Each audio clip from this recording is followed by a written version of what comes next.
और इंट्रोडक्शन वगैरह सबका हो गया, और क्लास टाइमिंग हमारी डिसाइड हो गई। सैटरडे को लैब, और सॉरी फ्राइडे को लैब, और 10 बजे हमारी क्लास जो है वो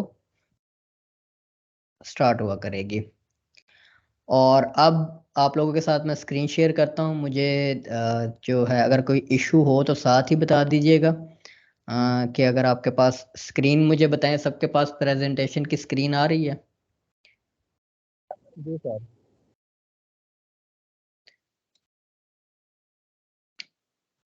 अच्छा जी, अब सबसे पहले तो ये सिर्फ एक ही प्रेजेंटेशन या स्लाइड है जो आपको पूरे कोर्स के दौरान नजर आएगी। इसके अलावा स्लाइडों वाला काम हमारा नहीं है।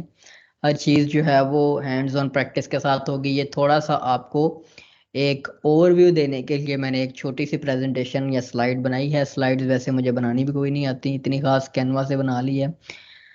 सबसे पहले तो जिन लोगों को नहीं भी पता उसको वर्डप्रेस के हवाले से एक थीम होता क्या है उसके बारे में बता दूं। ये स्लाइड आप लोगों को मिल भी जाएगी अगर आप लोगों ने पढ़नी हो।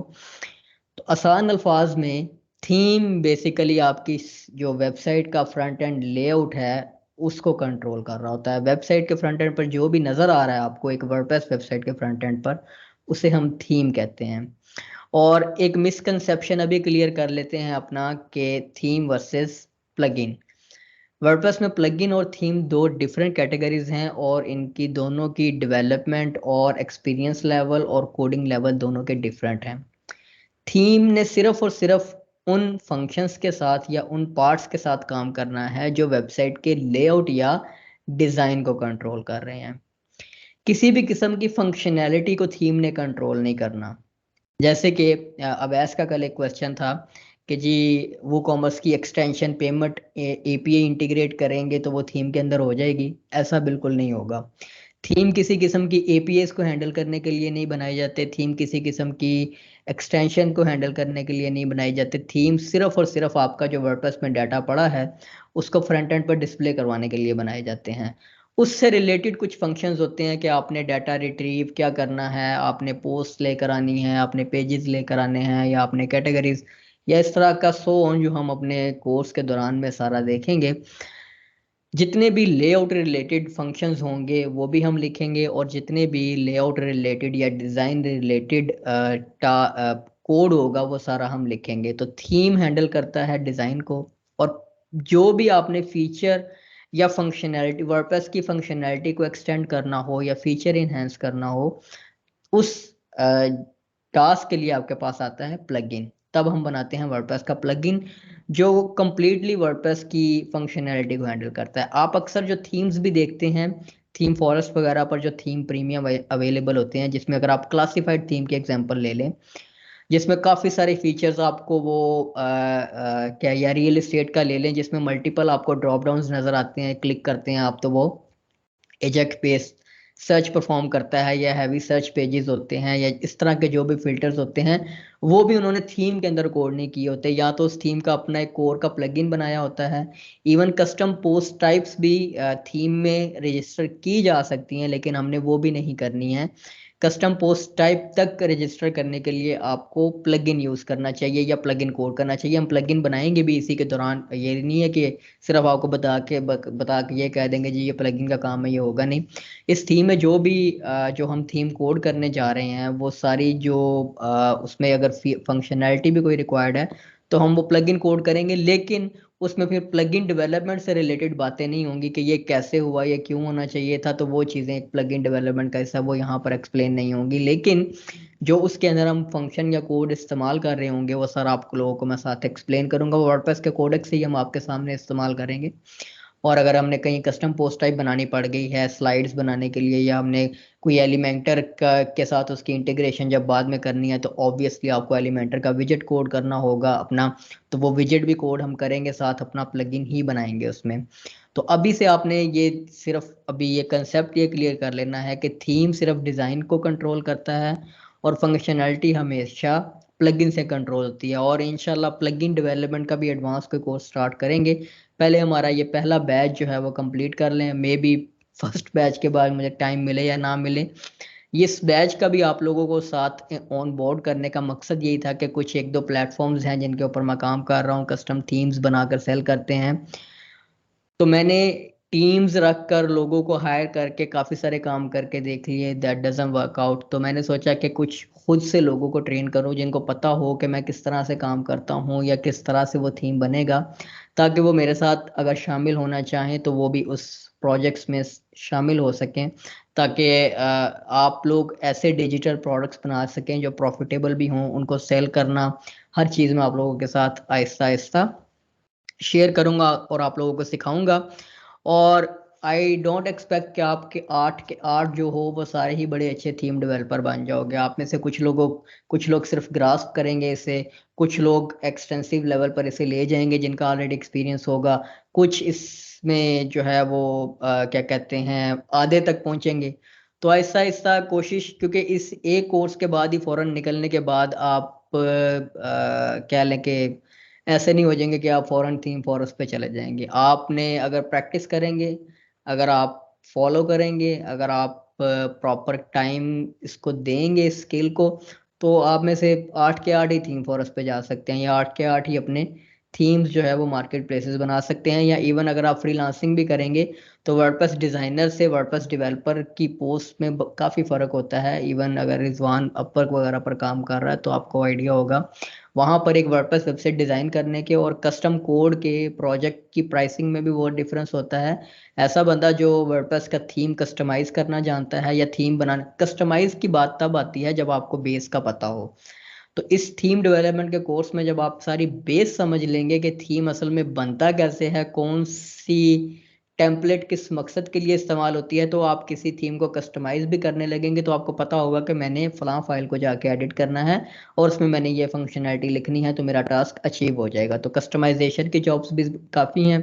अगर आप फ्रीलांसिंग ही करना चाहते हैं तो भी आपके लिए ये कोर्स बेस्ट है, और अगर आप अपने थीम्स बनाकर सेल करना चाहते हैं तो भी आप लोगों के लिए बेस्ट है। अब वर्डप्रेस में पहले थीम थीम होता था सिर्फ वर्डप्रेस में, अब वर्डप्रेस में 2 किस्म के थीम आ गए हैं, क्लासिक थीम और ब्लॉक थीम। क्लासिक थीम वो थीम है जो अभी भी हम यूज कर रहे हैं, जो आपको थीम फॉरेस्ट पे मिलेंगे, जो आपको इवेंट वर्डप्रेस की रिपोजिटरी पे मिलेंगे, सारे क्लासिक थीम्स ही हैं अभी तक।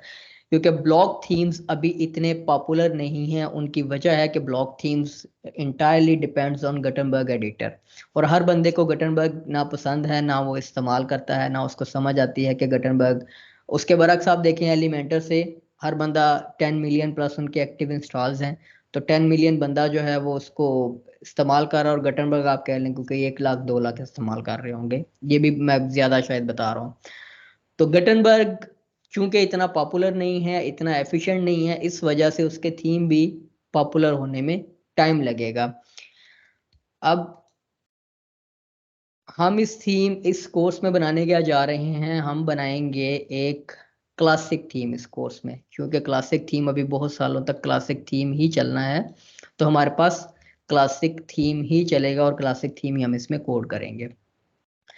अब ब्लॉक थीम में और क्लासिक थीम में मेजर डिफरेंस ये है कि क्लासिक थीम के अंदर आप जितनी भी लेआउट रिलेटेड फंक्शनैलिटी है वो आप PHP फाइल्स में कोड करते हैं, जबकि ब्लॉक थीम्स में उन्होंने HTML सिर्फ इस्तेमाल की है और जावास्क्रिप्ट है, और उन HTML फाइल्स में सिर्फ जो कंट्रोल करते हैं वो आप CSS वगैरह कंट्रोल करते हैं, और बाकी सारी चीज़ें आपकी ब्लॉक से आ रही होती हैं। आप सिर्फ एरियाज डिफाइन करते हैं उसमें, और उसमें वो आपके वर्डप्रेस में जो फुल साइट एडिटर है गटनबर्ग जो है जिसको आप कह सकते हैं, उसमें वो ऑप्शंस आ जाती हैं, वो ब्लॉक स्पेसेस आ जाती हैं कि जी यहाँ पर मेन्यू लगा लें, यहाँ पर आप वो लगा लें, वो उनकी सिर्फ स्टाइलिंग आप डिफाइन कर देते हैं, अदरवाइज ब्लॉक वहां से आ रहे होते हैं। उसमें आप किसी किस्म की PHP की कस्टम फंक्शनैलिटी और ये इस तरह के काम नहीं परफॉर्म कर सकते।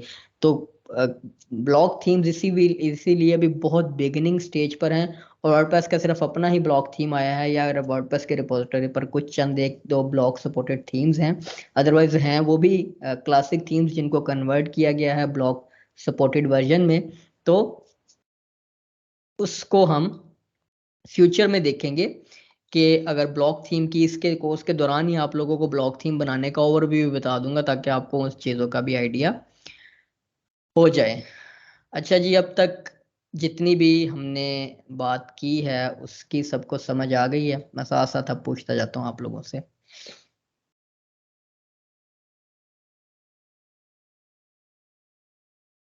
ठीक है, बस सिंपली रेज हैंड कर दिया करें ताकि मुझे आइडिया हो जाए।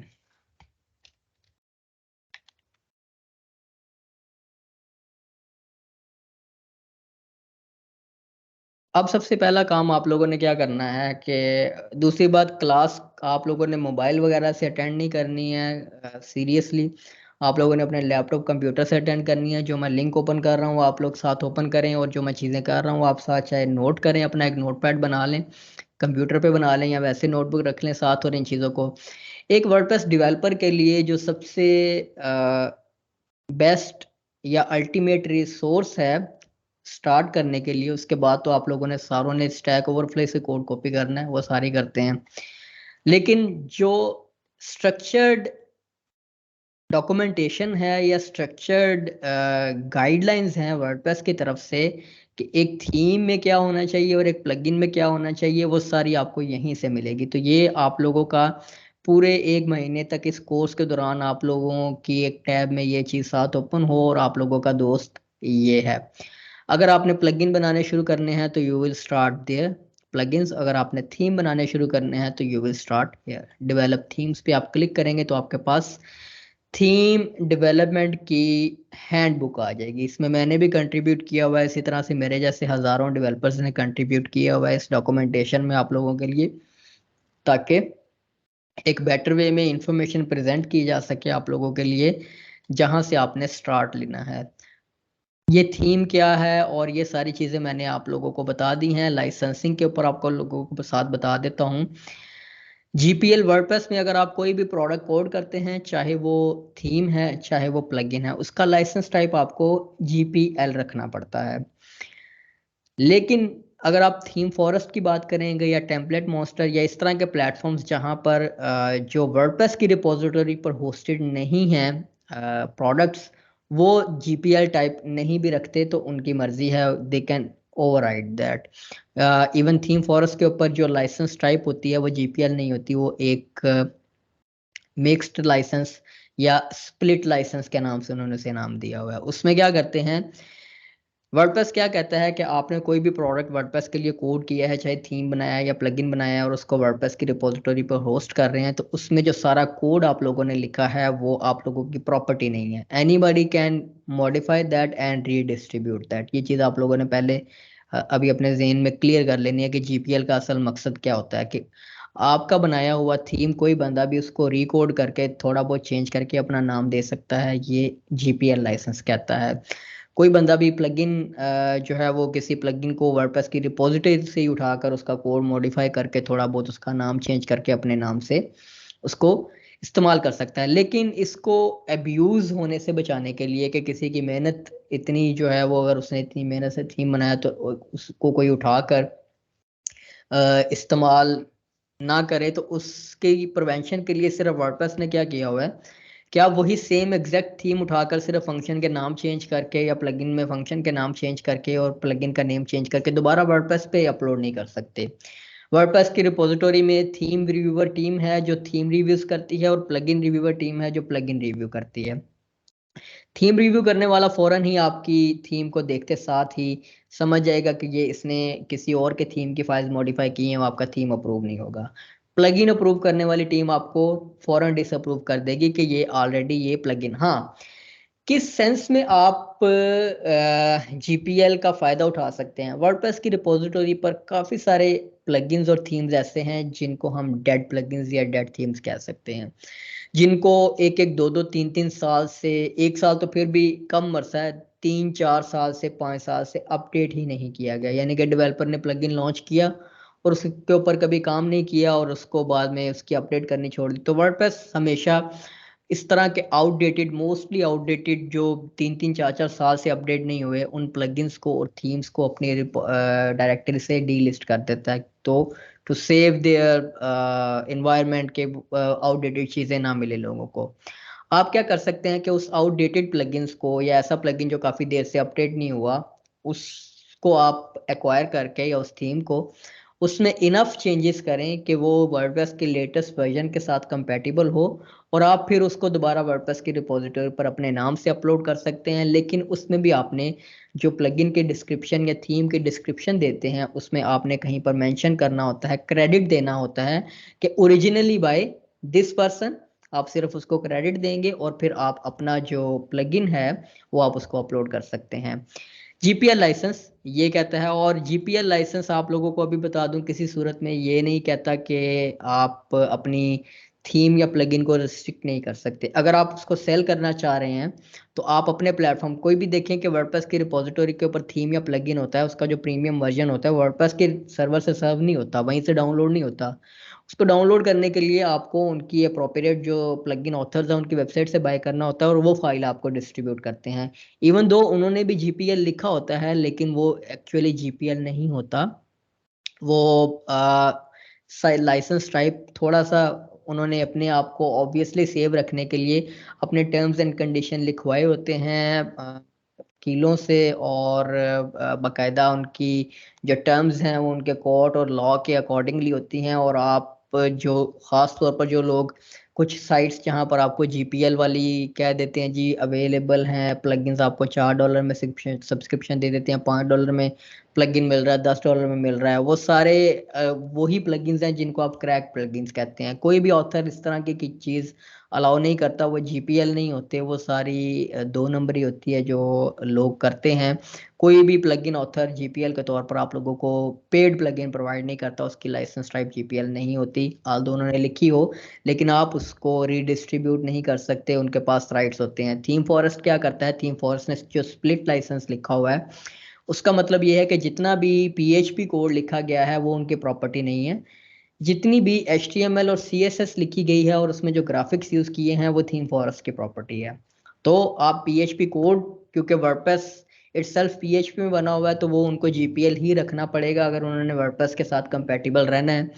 लेकिन उन्होंने साथ लिखा होता है कि जितनी भी HTML CSS और जो ग्राफिक्स आइकन्स और ग्राफिक्स यूज किए गए हैं इस थीम में वो सारे के सारे हमारे कॉपीराइटेड हैं, you can not redistribute them. तो उन्होंने अपने आप को इस तरह से सेव किया होता है। तो लाइसेंस की मेरे ख्याल से मैंने बड़े डिटेल से आप लोगों को बता दिया है, बाद में भी जब हम थीम डेवलप करेंगे और उसको लॉन्च करने के लिए सारी चीज़ें जो है वो हम साथ साथ देखते भी जाएंगे।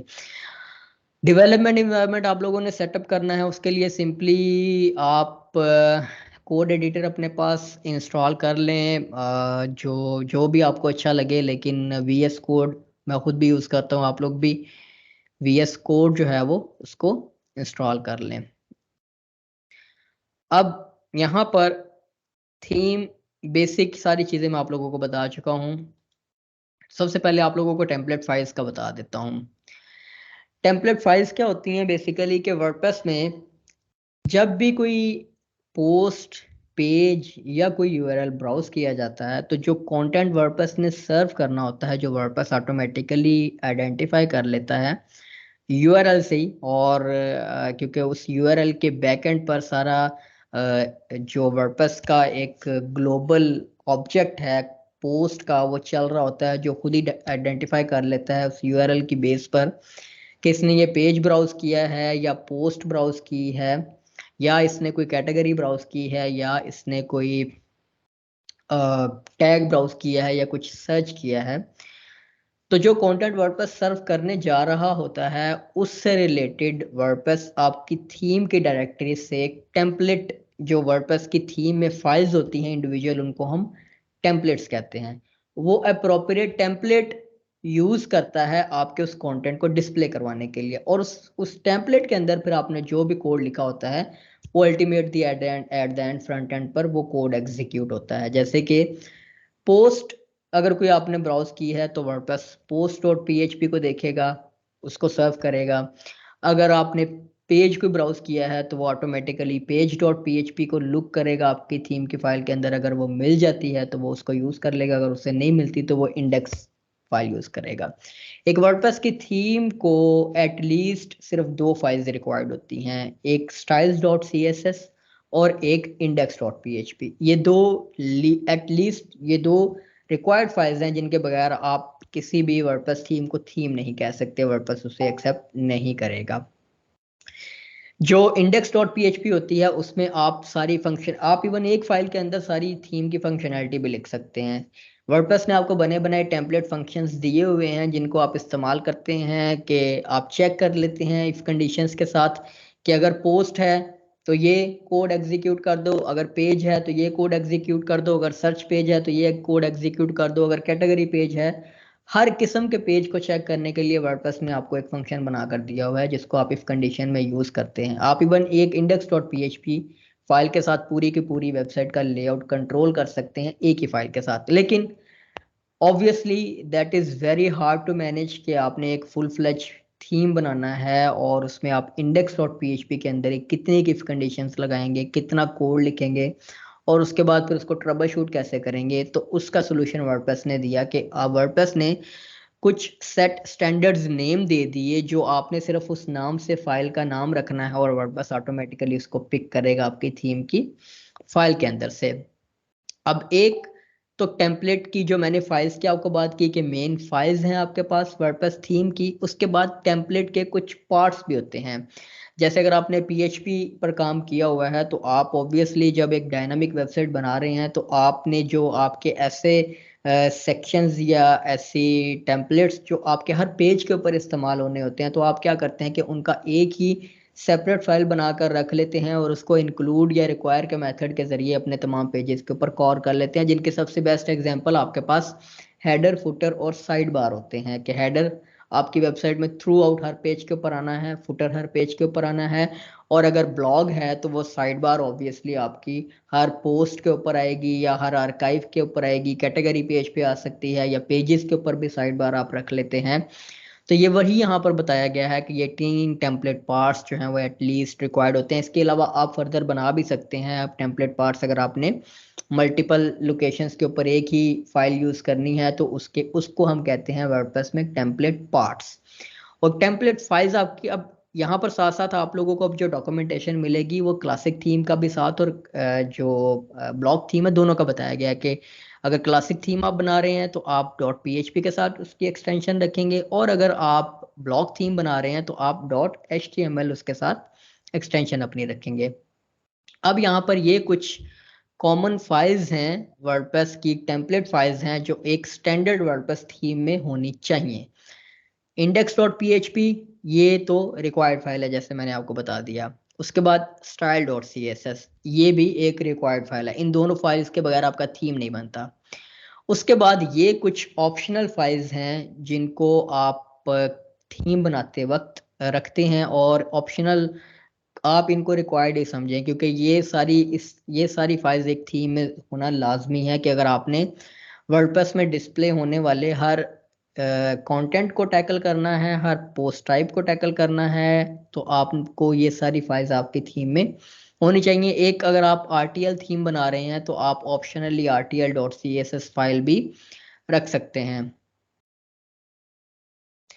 अब फ्रंट पेज .php और फ्रंट पेज ये साथ आप लोगों ने सिर्फ ये देखना है कि वो .html सिर्फ ब्लॉक थीम के लिए है और .php जो है वो क्लासिक थीम के लिए। तो जब हम क्लासिक थीम डिस्कस कर रहे हैं तो हम क्लासिक फ्रंट पेज .php क्या करती है, जब आप अपने वर्डप्रेस में सेटिंग्स में जाकर रीडिंग में जाकर एक होम पेज सेट करने की आपके पास ऑप्शन होती है तो वहां पर जब आप कोई स्टैटिक पेज सेट कर देते हैं तो वर्डप्रेस ये टेम्पलेट यूज करेगा नो मैटर व्हाट के फ्रंट पेज .php अगर आपने अपनी थीम की फाइल में रखी हुई है थीम के फोल्डर में, नॉर्मली आपको नहीं मिलेगी थीम्स के अंदर अनलेस जो है वो अगर कोई फिक्स्ड लेआउट किसी ने बनाया हो तो वो इस तरह की फाइल रखते हैं। फ्रंट पेज .php क्या करेगी कि जब सेटिंग्स में रीडिंग में यूजर ने एक कोई स्टैटिक पेज सेट किया हुआ है होम पेज के ऊपर तो अगर ये फाइल अवेलेबल है आपकी थीम की डायरेक्टरी में तो वर्डप्रेस इसे ही यूज करेगा हमेशा।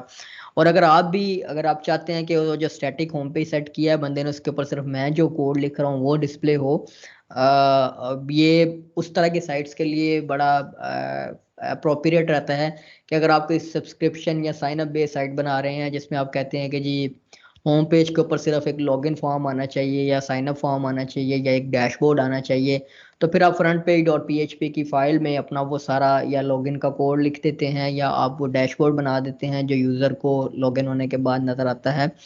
तो उस सूरत में ये कोई या कुछ ऐसी अगर आपने थीम बनाया हुआ है जिसमें आपने कोई पेज बिल्डर इंटीग्रेट नहीं किया हुआ, या आप चाहते हैं कि कस्टमाइज़र के थ्रू या एक पैनल के थ्रू उस होम पेज के ऊपर कुछ मैं फिक्स्ड ब्लॉक्स बना दूं और उनको सिर्फ यूज़र जो है वो चेंज कर सके, तब भी आप front page dot PHP use करते हैं। अगर आप front page dot PHP use नहीं भी करते तो इसका अल्टरनेटिव मेथड पेज टेम्पलेट्स हैं, जिनको हम बाद में देखेंगे ऐसा इसके साथ।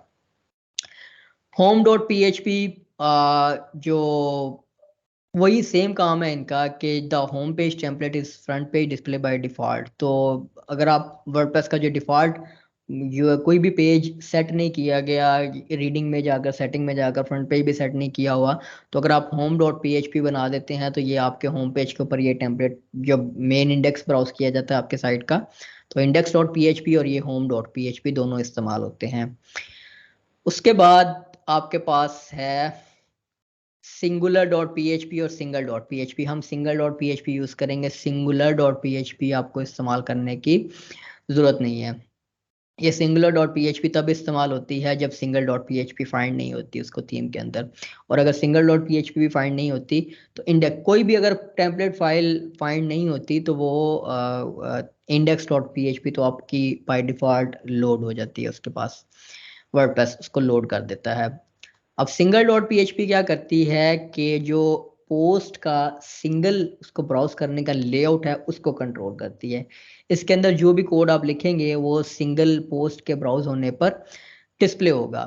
इसको आप एक्सटेंड कैसे कर सकते हैं कि अगर आपने पोस्ट टाइप्स बनाई हुई हैं, जैसे जो हम फ्यूचर में बनाएंगे भी कि एक वर्डप्रेस थीम में आपने, आप देखते हैं डिफरेंट थीम्स में पोस्ट टाइप्स बनी होती हैं, जिसमें कह लें कि क्लासिफाइड्स की अगर है या प्रॉपर्टीज की है या कोई भी पोस्ट टाइप आपने बनाई हुई है, तो अगर आप सिंगल डॉट PHP सिर्फ ब्लॉग पोस्ट के लिए रखना चाह रहे हैं और जो आपने कस्टम पोस्ट टाइप बनाई है उसके लिए आप सेपरेट टेम्पलेट बनाना चाह रहे हैं उसको डिस्प्ले करवाने के लिए, तो आप सिंगल के साथ एक माइनस का साइन लगाएंगे और उसके बाद आप अपनी वो पोस्ट टाइप जो हम डिफाइन करेंगे बाद में आपको पता लग जाएगा, उसका एक आप नेम रखते हैं तो आप वो साथ नेम बता देंगे और डॉट PHP लिख देंगे, तो ये ऑटोमेटिकली उस कस्टम पोस्ट टाइप के सिंगल व्यू को लोड होते वक्त ये वाली टेम्पलेट ब्राउज कर देगा। इसी तरह से आपके पास आर्काइव की टेम्पलेट होती है, आर्काइव डॉट PHP के नाम से कोई भी एक आर्काइव ब्राउज किया गया है, जैसे कोई कैटेगरी ब्राउज की या टैग ब्राउज किया गया या कोई डेट ब्राउज की गई, तो ये आपकी आर्काइव डॉट PHP, और उसके बाद आप उस पोस्ट टाइप स्पेसिफिक किसी पोस्ट टाइप के आर्काइव को विजिट करते हुए भी आप उसको एक्सटेंड कर सकते हैं। उसके बाद पेज डॉट PHP है, ये आपके वर्डप्रेस का जब पेज ब्राउज होगा उसके ऊपर ये आपका टेम्पलेट लोड होगा।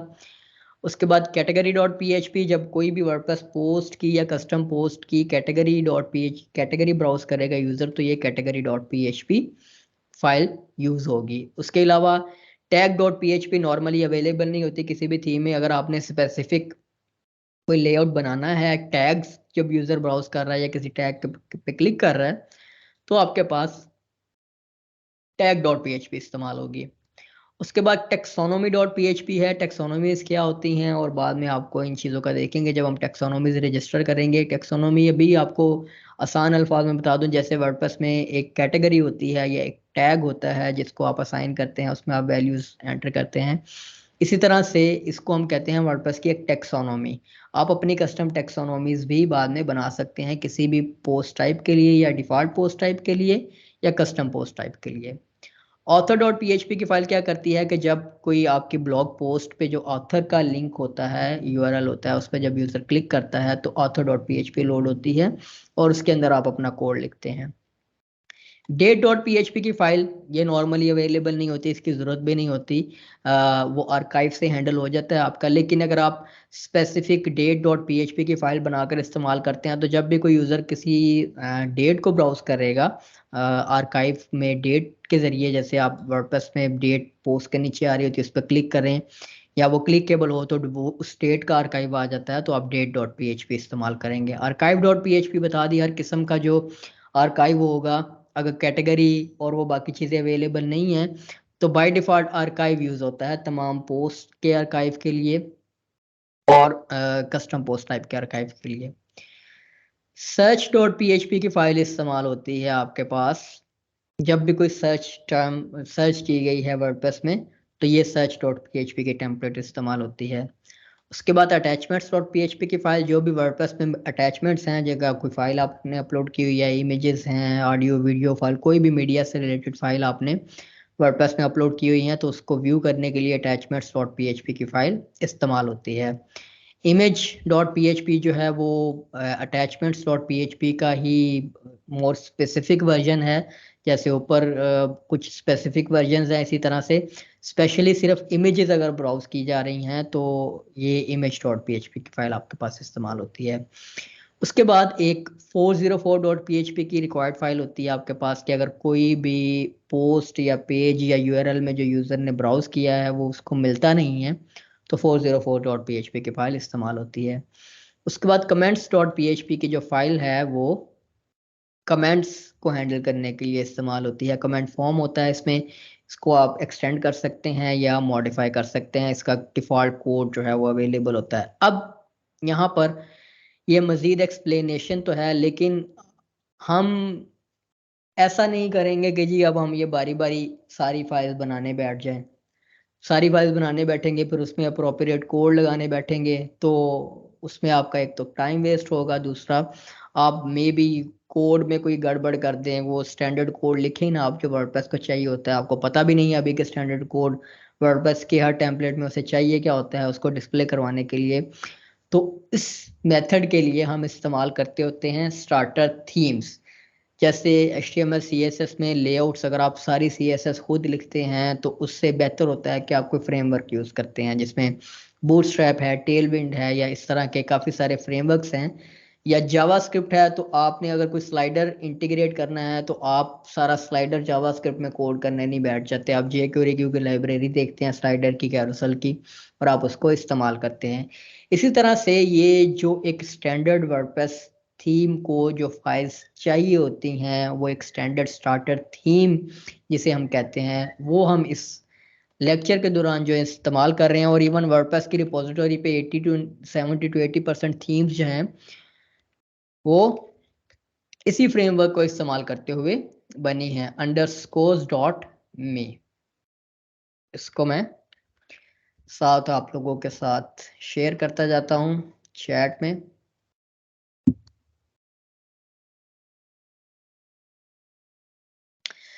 underscores.me ये वेबसाइट बनाई किसने है? ये वेबसाइट या ये जो थीम है, जो ओपन सोर्स लाइब्रेरी या स्टार्टर थीम है, ये उन्हीं लोगों ने बनाया है जिन्होंने वर्डप्रेस बनाया हुआ है। तो proudly powered by WordPress and automatic creation. Automatic वो कंपनी है जो वर्डप्रेस को इस वक्त ओन करती है, और ये उसी कंपनी के एम्प्लॉयज़ ने और जो कंट्रीब्यूटर्स हैं उन्होंने ही ये एक स्टार्टर थीम बना कर दिया हुआ है आप जैसे और मेरे जैसे डेवलपर्स को, कि जब हमने कोई एक नया प्रोजेक्ट स्टार्ट करना है, एक थीम स्टार्ट करनी है, तो हम फ्रॉम स्क्रैच सारी फाइलें बनाने ना बैठ जाएं, उसमें अप्रोप्रिएट कोड लगाने ना बैठ जाएं। That doesn't needed. और प्रोफेशनली आपको इतना टाइम वेस्ट किसी भी चीज़ में कभी भी नहीं करना है। तो इस थीम से आप लोग आज स्टार्ट करेंगे। आप लोग यहाँ पर अपनी थीम को एक नेम देंगे, चूंकि हम एक ई कॉमर्स थीम बनाने जा रहे हैं, तो ई कॉमर्स थीम में हम इसको अप्रोप्रिएट कोई ई कॉमर्स का नेम दे लेते हैं। इसको मैं कह लेता हूँ शॉपएक्स, जो किसी ज़माने में मैंने अपने स्टाइलो थीम्स प्लेटफॉर्म के ऊपर बनाया हुआ था, उसी को दोबारा से याद ताज़ा करते हैं शॉपएक्स के नाम से। यहाँ पर आप थीम को एक स्लग देते हैं। स्लग उसका एक ऐसा यूनिक नेम होता है जो आपकी थीम में थ्रू आउट ट्रांसलेशन पर्पस के लिए या डिफरेंट फंक्शंस में ट्रांसलेशन ऑप्शंस ऐड करने के लिए इस्तेमाल होता है।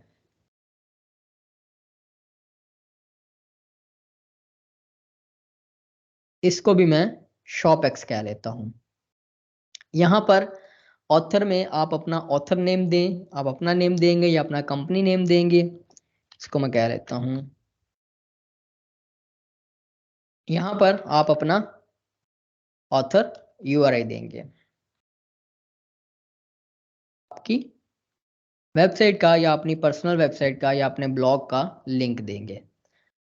उसके बाद यहाँ पर आप कुछ डिस्क्रिप्शन देंगे अपनी थीम से रिलेटेड।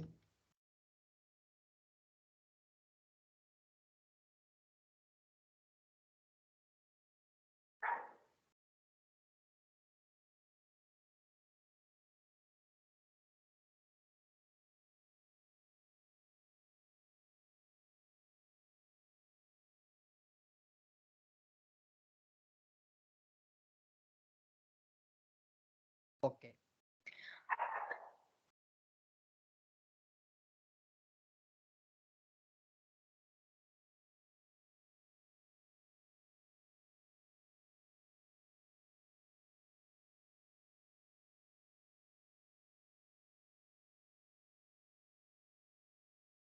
तो वो शोर तो नहीं आ रहा? वैसे तो मैंने नॉइस कैंसलेशन लगाई हुई है, बाहर काफी लगता है डॉग्स को एक दूसरे के साथ लड़ाई करने का शौक हुआ हुआ है।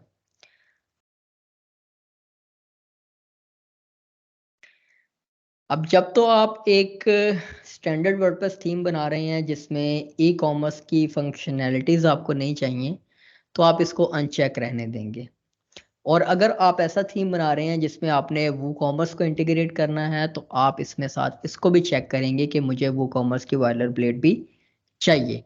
इससे क्या होगा कि ये एक वो कॉमर्स की स्पेसिफिक सपोर्ट आप लोगों ने ऐड करनी होती है अपनी थीम के अंदर। तो इस बॉक्स को चेक करने से क्या होगा कि ये ऑटोमेटिकली उस सपोर्ट को ऐड कर देगा, आप लोगों को वो सपोर्ट ऐड करने की मैनुअली जरूरत नहीं होगी। सिंपली अब आप जनरेट पे क्लिक कर देंगे और इस फाइल को आप डाउनलोड कर लेंगे। ये फाइल मेरे पास डाउनलोड हो गई। ओके, तो ये देखें शॉपएक्स के नाम से उसने थीम बना दिया है हमारे पास, और इसको आप वर्डप्रेस के अपने डायरेक्टरी में या अपना जो वर्डप्रेस इंस्टॉलेशन है लोकल उसमें इंस्टॉल कर सकते हैं, और इंस्टॉल करके उसे एक्टिवेट करने के बाद इसके ऊपर काम स्टार्ट करते हैं। तो अब यहाँ पर थोड़े से आप लोगों को जगा लूँ, मुझे बता दें यहाँ तक अब बातों की समझ आ गई है आप लोगों को? कोई चीज़ कुछ सवाल पूछने वाला है यहीं तक तो पूछ लें। सर HTTPS में टी मिसिंग है, यूआरएल आगे जाके प्रॉब्लम तो नहीं करेगा ऑथर यूआरएल? वो बाद में आप चेंज कर लोगे, कोड आपके पास है, गलती हो जाए तो कोई मसला नहीं है। ये कोड आप जब आप एडिट करेंगे तो आप इसको चेंज कर लें, जो मर्जी लिख लें यहाँ पर, बाद में चेंज कर लें। ये तो एक थीम जनरेट करने के लिए इस्तेमाल होगा आपके पास। और कोई सवाल किसी का? ये सेसिफाई डॉट सेस यूज करने के लिए सीएसएस में जो बॉयलर प्लेट के नीचे हाँ जी, ऑप्शन अगर आप सास यूज करना चाह रहे हैं इसमें, तो आप सेसिफाई की ऑप्शन को इनेबल कर देंगे और आपके पास सास की वो फाइल बना देगा।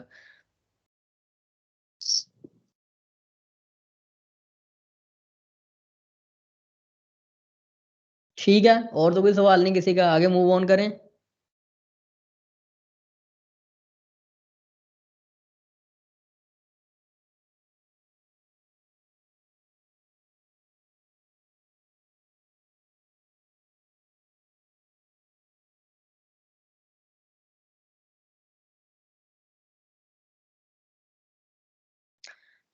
अब जो है वो मैं यहाँ पर एक नई वर्डप्रेस इंस्टॉलेशन अपने इस बैच के लिए हम बना लेते हैं।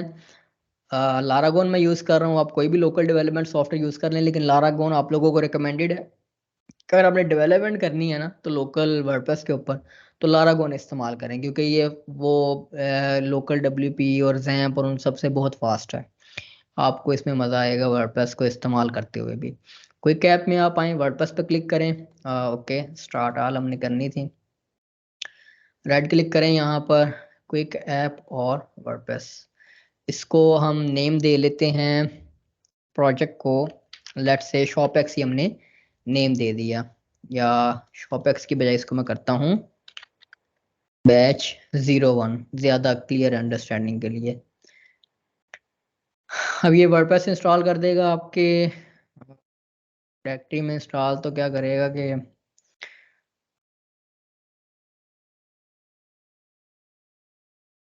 कुछ टाइम लेगा।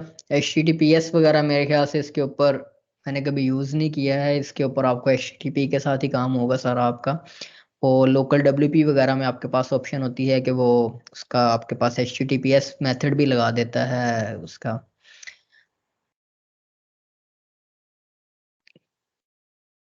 लेट्स इनक्रिप्ट, मेरे जहन से नाम नहीं आ रहा था मुझे, लेट्स इनक्रिप्ट का SSL सर्टिफिकेट वो लगा देता है।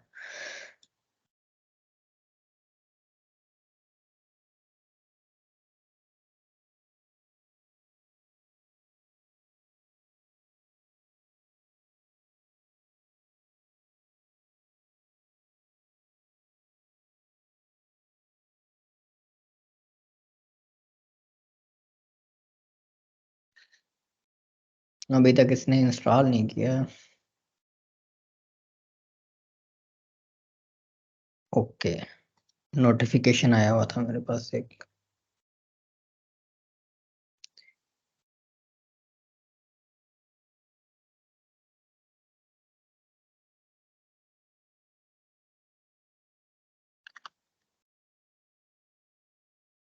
बैच 01।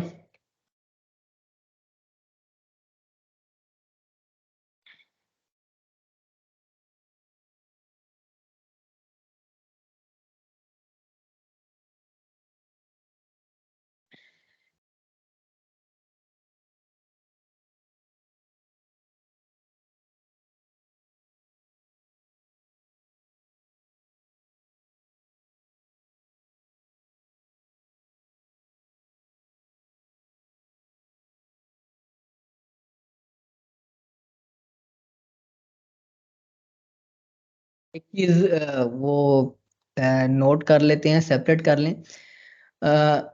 रिएक्शंस में आपने जब किसी चीज से एग्री या हाँ में सर हिलाना है तो आपने थंब अप को इस्तेमाल करना है।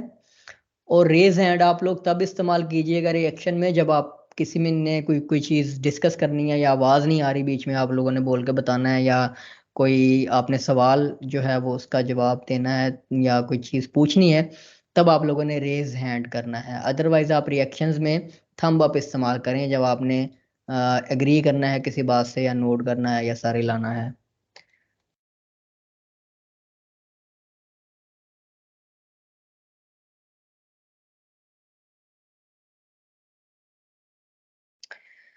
ओके जी, तो वर्डप्रेस आ गया हमारे पास। अपैरेंस में थीम्स में आते हैं और यहाँ पर अपना नया थीम ऐड कर लेते हैं।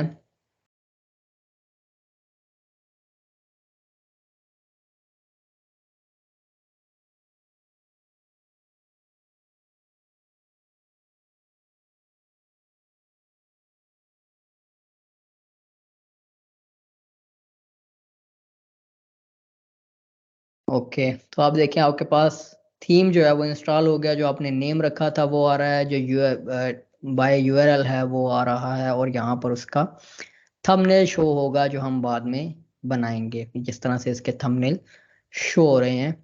और अब मैं क्या करता हूँ कि इस फोल्डर को अब हम अपने डेवलपमेंट एनवायरनमेंट में ओपन कर लेते हैं।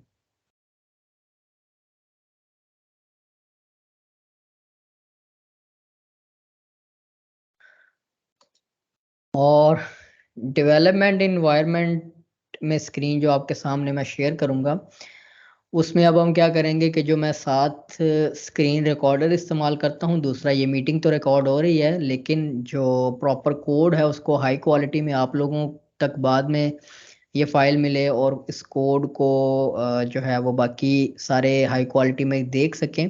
उसके लिए मैं एक जो दूसरी विंडो है उसमें कोड एडिटर जो है वो उसको ओपन करता हूँ, या इसमें भी ओपन कर लें तो। लेकिन रिकॉर्डिंग इसकी जो है वो हम कैमटेजिया से करते हैं।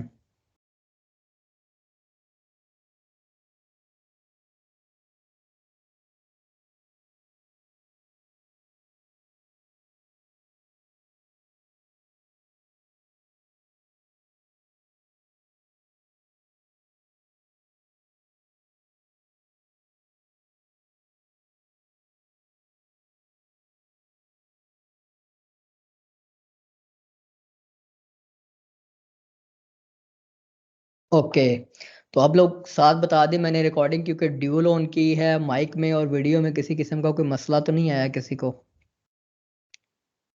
सब फाइन है तो थम्स अप कर दें।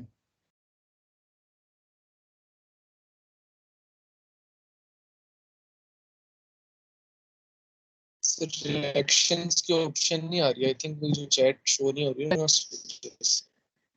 और अभी मैंने जीमेल से अटेंड करने की कोशिश की है, वो ज्वाइन नहीं कर रहा Microsoft teams. I think Hotmail के थ्रू होगा। ठीक है, रिएक्शन नहीं भी आ रही आवाज, और वो अब आपको स्क्रीन कोड वाली तो नजर आ रही है सबको? रेज हैंड ही कर दें। जी और अच्छा, अब हम जो हमारा फोल्डर है थीम का, उसे हम ओपन करेंगे। ये मेरे पास बैच 1 का फोल्डर है लोकल डेवलपमेंट में, थीम्स में ये हमारे पास शॉपएक्स का फोल्डर है। इस फोल्डर को अब आप अपने प्रोजेक्ट विंडो में ओपन कर लें, और यहाँ पर अब आप देखेंगे तो आपके पास तमाम वो स्टैंडर्ड फाइल्स आ जाएंगी वर्डप्रेस की थीम की, जो इस थीम में आपको अवेलेबल हैं। वही सारी फाइल्स हैं जो हमने डिस्कशन की है, जिनकी इस फाइल को आप डिलीट कर दें, कंपोजर को इसकी आपको अब ज़रूरत नहीं है। लाइसेंस इसमें आपको रखना पड़ेगा, ये वही जीपीएल लाइसेंस है। जब आपने अपनी वर्डप्रेस थीम को वर्डप्रेस की रिपोजिटरी पर सबमिट करना है, तो उसके लिए आपको जो आपका जीपीएल लाइसेंस होगा वो आपको अपनी थीम के साथ इंक्लूड करना होता है। तो यहाँ पर ये ऑलरेडी इंक्लूडेड है। पैकेज डॉट जेसन इसको आप डिलीट कर लें, ये आपको नहीं चाहिए। उसके बाद एक readme डॉट एमडी फाइल होती है, इसको भी डिलीट कर देंगे। ये सिर्फ गिटहब के पर्पस के लिए है कि गिटहब के ऊपर readme डॉट एमडी की फाइल इस्तेमाल होती है। तो वहाँ पर इंफॉर्मेशन प्रोवाइड करने के लिए आप readme डॉट एमडी की फाइल इस्तेमाल करते हैं। उसमें आप देखें अब आपके पास by default woocommerce dot css के नाम से एक फाइल आ गई है।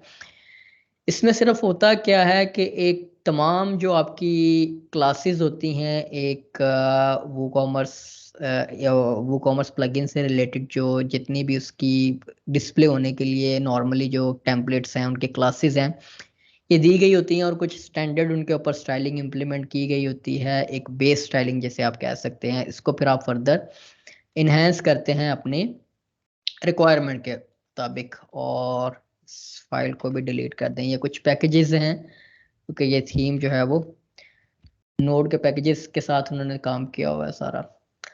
अब यहाँ पर जो style dot C S S है और style R T L dot C S S है, ये दो फाइल्स हैं। Style dot C S S में इसमें आपको बाय डिफॉल्ट जितना भी कोड चाहिए होता है एक स्टैंडर्ड वर्डप्रेस थीम में स्टाइलिंग के पॉइंट ऑफ व्यू से, वो सारा इसमें आपको लगा लगाया मिलता है। और इसमें स्टाइलिंग फिर भी किसी किस्म की इम्प्लीमेंट नहीं की गई होती, सिर्फ कुछ स्टैंडर्ड डिफ़ॉल्ट को कलर कोड्स असाइन किए गए होते हैं, और उसके अलावा तमाम वो क्लासेस सिर्फ लिस्ट की गई होती हैं जिनकी आपको ज़रूरत होती है एक स्टैंडर्ड वर्डप्रेस थीम के अंदर, और कुछ जो है वो टेक्स्ट से रिलेटेड फिक्सिंग की गई होती है एक स्टैंडर्ड वर्डप्रेस थीम में। लेकिन अगर आप इसका लेआउट देखेंगे तो आपको फ्रंट एंड पर कुछ भी नजर नहीं आएगा, ये प्रॉपर थीम नहीं होता। ये थीम होते हुए भी थीम नहीं होता। ये देखिए, सिर्फ ये है, ये टेक्स्ट का जो कलर आना था डिफॉल्ट, और इसमें और कुछ भी नहीं होता। ये वर्डप्रेस की सिर्फ स्टैंडर्ड फाइल्स बनी होती हैं आपके पास। और ये आप नोट करें, वही सारी फाइल्स हैं जो हमने डिस्कस की हैं, और उनमें से कुछ मिसिंग है जो मैंने आपको उधर भी बताया था कि उनकी हमें ज़रूरत स्पेसिफिकली नहीं होती, अनलेस आपको वो चाहिए फॉर सम पर्पस। अब आप देखें कि हर फाइल में अप्रोप्रिएट कोड जो है वो आपको ऑलरेडी HTML CSS के साथ लिखा हुआ मिलेगा, और ये HTML5 स्टैंडर्ड लिखी होती है इन्होंने। और इसको ऑब्वियसली हम मॉडिफाई करेंगे, इसको इसमें से चीज़ें रिमूव कर देंगे जो हमें चाहिए।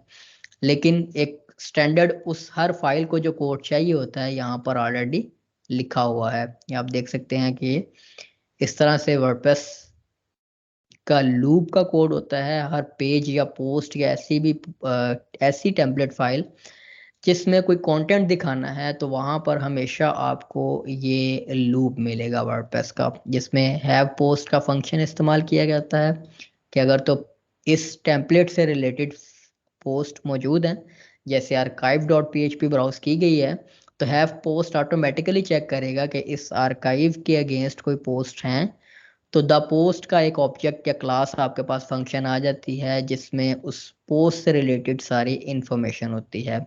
अब टेम्पलेट पार्ट्स की मैंने आपको बात की थी, यहाँ पर आपको टेम्पलेट पार्ट्स भी बने मिलेंगे जो अब देखें, archive डॉट php है, पेज डॉट php है, पोस्ट डॉट php है, सिंगल डॉट php है।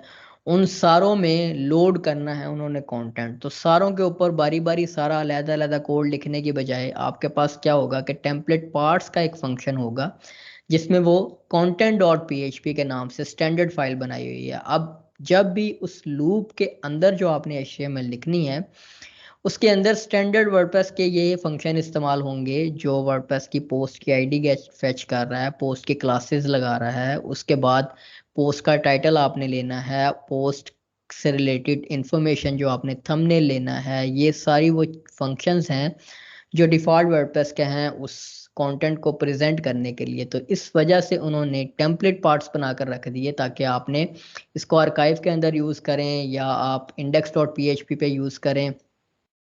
यहाँ पर भी आप देखें, यहाँ पर भी आपको वही टेम्पलेट पार्ट का इन फंक्शंस को, इन सारी चीज़ों को हम बाद में डिटेल से भी स्टडी करेंगे साथ साथ।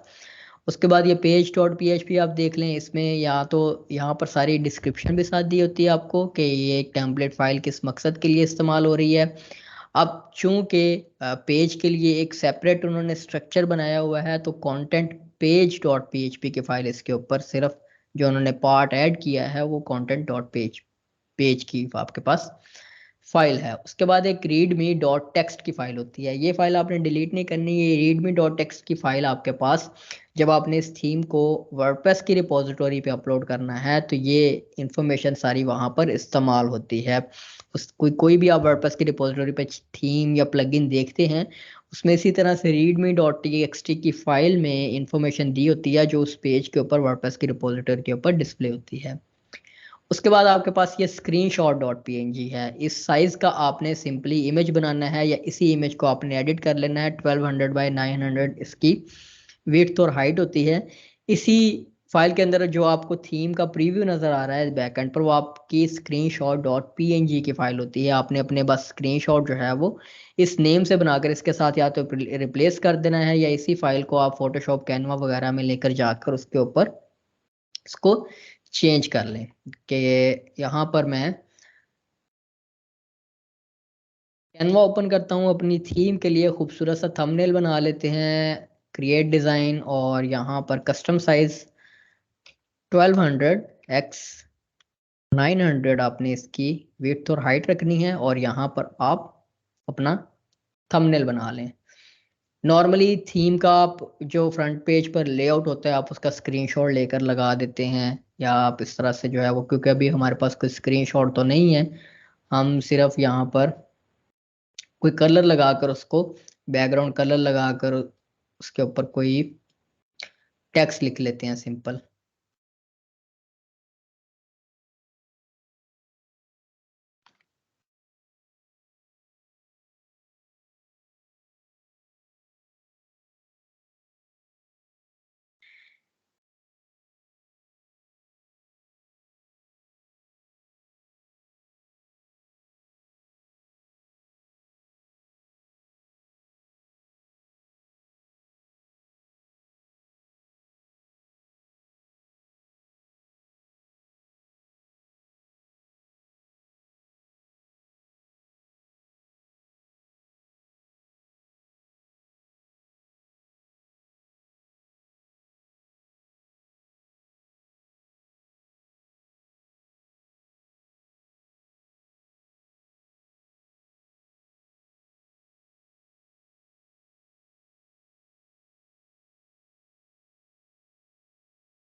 लेकिन बनेगा नहीं अमेज़न से।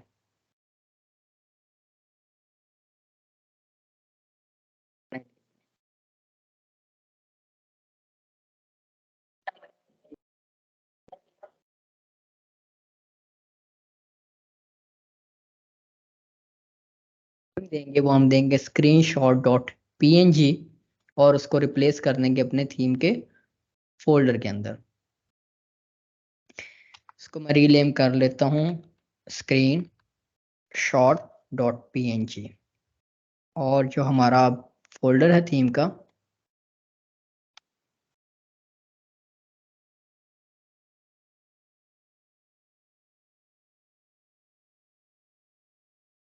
बैच 01 WP कंटेंट थीम्स शॉपेक्स और यहाँ पर इस फाइल को मैं रिप्लेस कर लेता हूँ।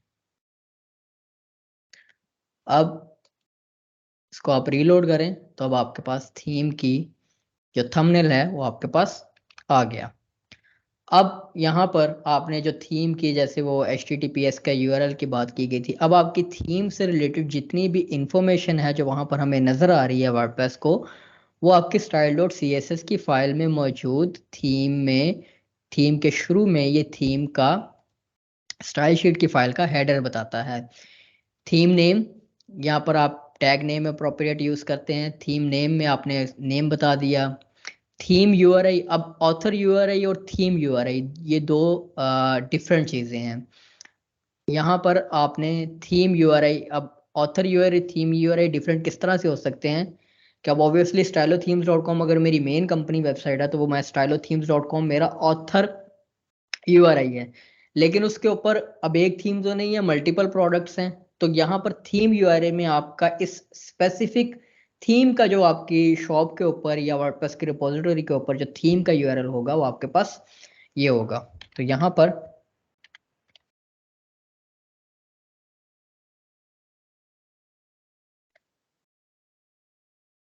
मैं इसको कह लेता हूँ कि शॉप के ऊपर प्रोडक्ट है जी शॉपेक्स के नाम से, और उसका मैंने ये एक फर्जी यूआरएल दे दिया।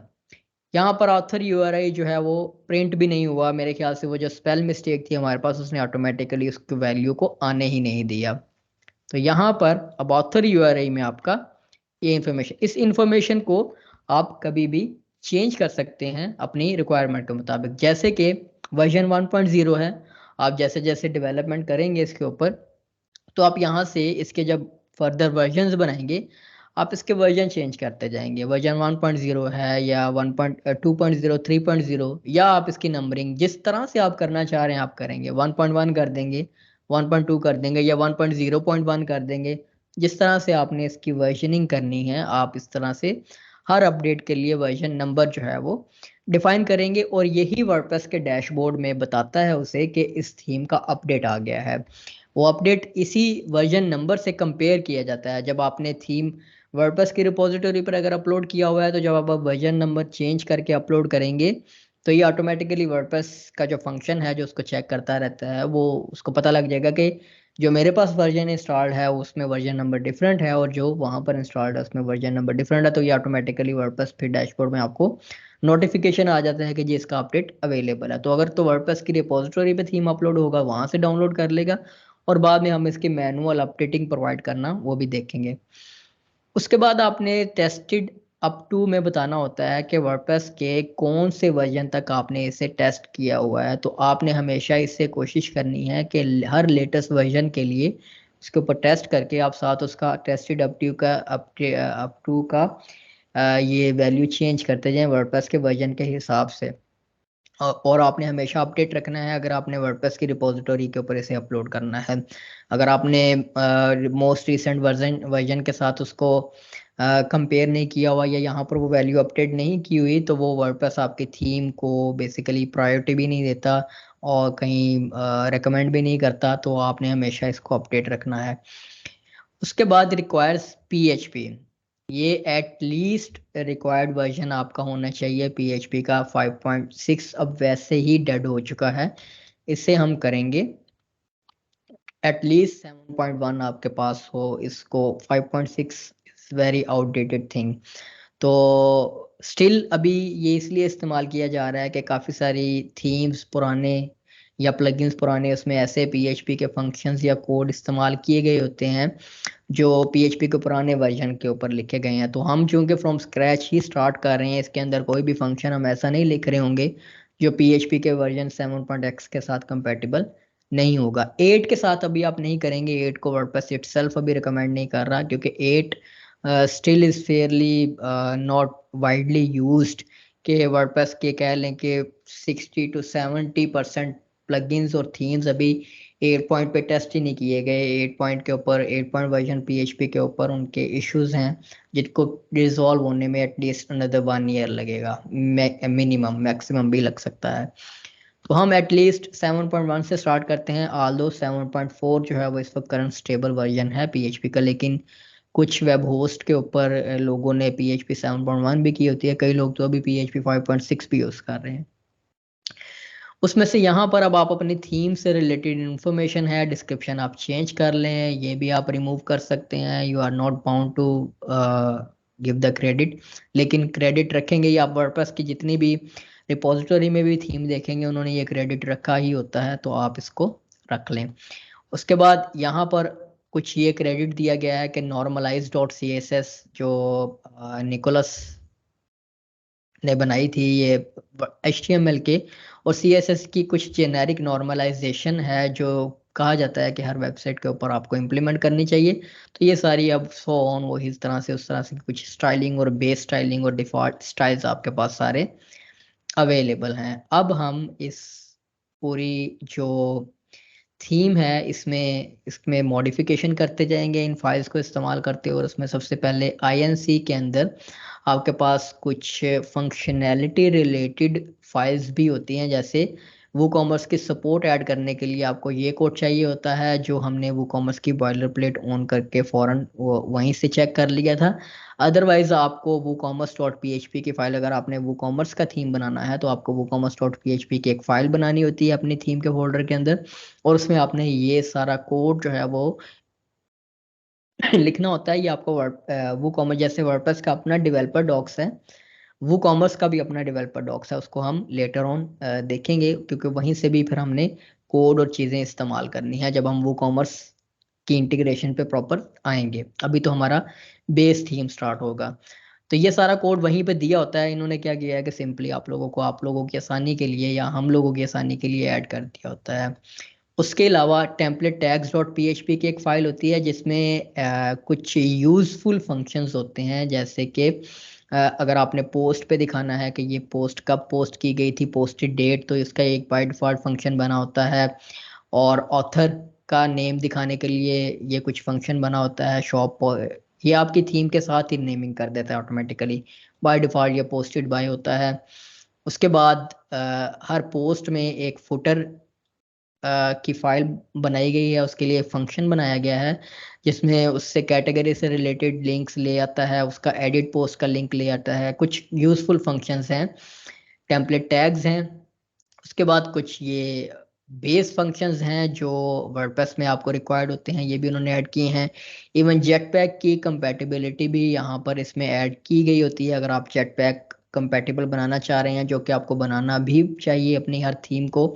और हर थीम वर्डप्रेस की रिपोजिटरी के ऊपर ईच एंड एवरी जितनी भी थीम है, अनलेस वो 5-6 साल पुरानी आउटडेटेड ना पड़ी, वो सारों के साथ जेटपैक की कंपैटिबिलिटी आपके पास होती है। उसके बाद यहाँ पर कस्टमाइजर से रिलेटेड कुछ फंक्शनैलिटी लिखी गई है, जिसमें कस्टमाइजर डॉट PHP की फाइल में आप कस्टमाइजर में ऑप्शंस जो ऐड करना चाह रहे होते हैं वो आप यहाँ पर लिखते हैं, लेकिन हम इसका एक मोर एडवांस्ड मेथड इस्तेमाल करेंगे। हम कस्टमाइजर के लिए भी एक फ्रेमवर्क इस्तेमाल करेंगे जिसमें हम कस्टमाइजर में सारी ऑप्शंस डालेंगे। ये एक रिक्वायर्ड फाइल या कह लें कि एक रिकमेंडेड फाइल होती है वर्डप्रेस की थीम में। इसकी आपको कहीं भी हमारी डेवलपमेंट के दौरान भी आपको ये कहीं नज़र नहीं आएगी, इसकी हमें ज़रूरत नहीं पड़ेगी कस्टम हेडर की। उसके बाद JS के फोल्डर के अंदर कस्टमाइजर डॉट JS के नाम से एक जावास्क्रिप्ट फाइल होती है जिसमें कस्टमाइजर की जावास्क्रिप्ट रिलेटेड फंक्शनैलिटी यहाँ पर बताई गई होती है। इसको भी हमने इस्तेमाल नहीं करना है, हम फ्रेमवर्क अपना इस्तेमाल करेंगे। नेविगेशन डॉट जेएस जो वर्डप्रेस में एक डिफ़ॉल्ट मेन्यू होता है, उसके ऊपर कुछ डिफ़ॉल्ट जावास्क्रिप्ट की अप्लाई की गई होती है। जैसे ये नॉर्मली एक्सेसिबिलिटी के लिए ऐड की जाती है कि कीबोर्ड से अगर आपकी कोई साइट ब्राउज करना चाह रहा है, नेविगेट थ्रू सेक्शंस करना चाह रहा होता है, तो ये फंक्शंस डिफ़ॉल्ट आपकी ये वर्डप्रेस की एक्सेसिबिलिटी रिक्वायरमेंट का कोड है, जिसमें आपने बताना होता है कि आपकी जो नेविगेशन है स्पेशली वो मोबाइल के ऊपर आप कहते हैं कि आपने जो होवर इफेक्ट लगाया होता है सीएसएस से, मोबाइल के ऊपर होवर तो नहीं होता, मोबाइल के ऊपर तो क्लिक होता है, तो ये उनको कन्वर्ट कर देता है ऑटोमेटिकली। जो नेविगेशन के अंदर आपके पास सब मेन्यूज होते हैं, ये उनको मोबाइल के ऊपर कन्वर्ट कर देता है होवर की बजाय क्लिक के ऊपर, ताकि उसको मोबाइल से इजीली नेविगेट किया जा सके। तो ये वर्डप्रेस की एक्सेसिबिलिटी रिक्वायरमेंट जो कि 2020 में इंट्रोड्यूस करनी शुरू की गई थी और 2021 में इसको फोर्सफुली इम्प्लीमेंट कर दिया गया था सारी थीम्स के लिए। उसके बाद एक लैंग्वेजेस का फोल्डर होता है, इसमें अगर आप अपनी थीम को मल्टीलिंगुअल बनाना चाह रहे हैं, मल्टीलिंगुअल, तो उसके लिए आपके पास पीओटी की फाइल्स होती हैं। ये पीओटी का फिर पूरा एक एडिटर होता है जिसमें आप अपनी थीम की ट्रांसलेशन के लिए डिफाइन करते हैं, डिफरेंट लैंग्वेजेस के लिए डिफरेंट पीओटी फाइल्स बनाते हैं।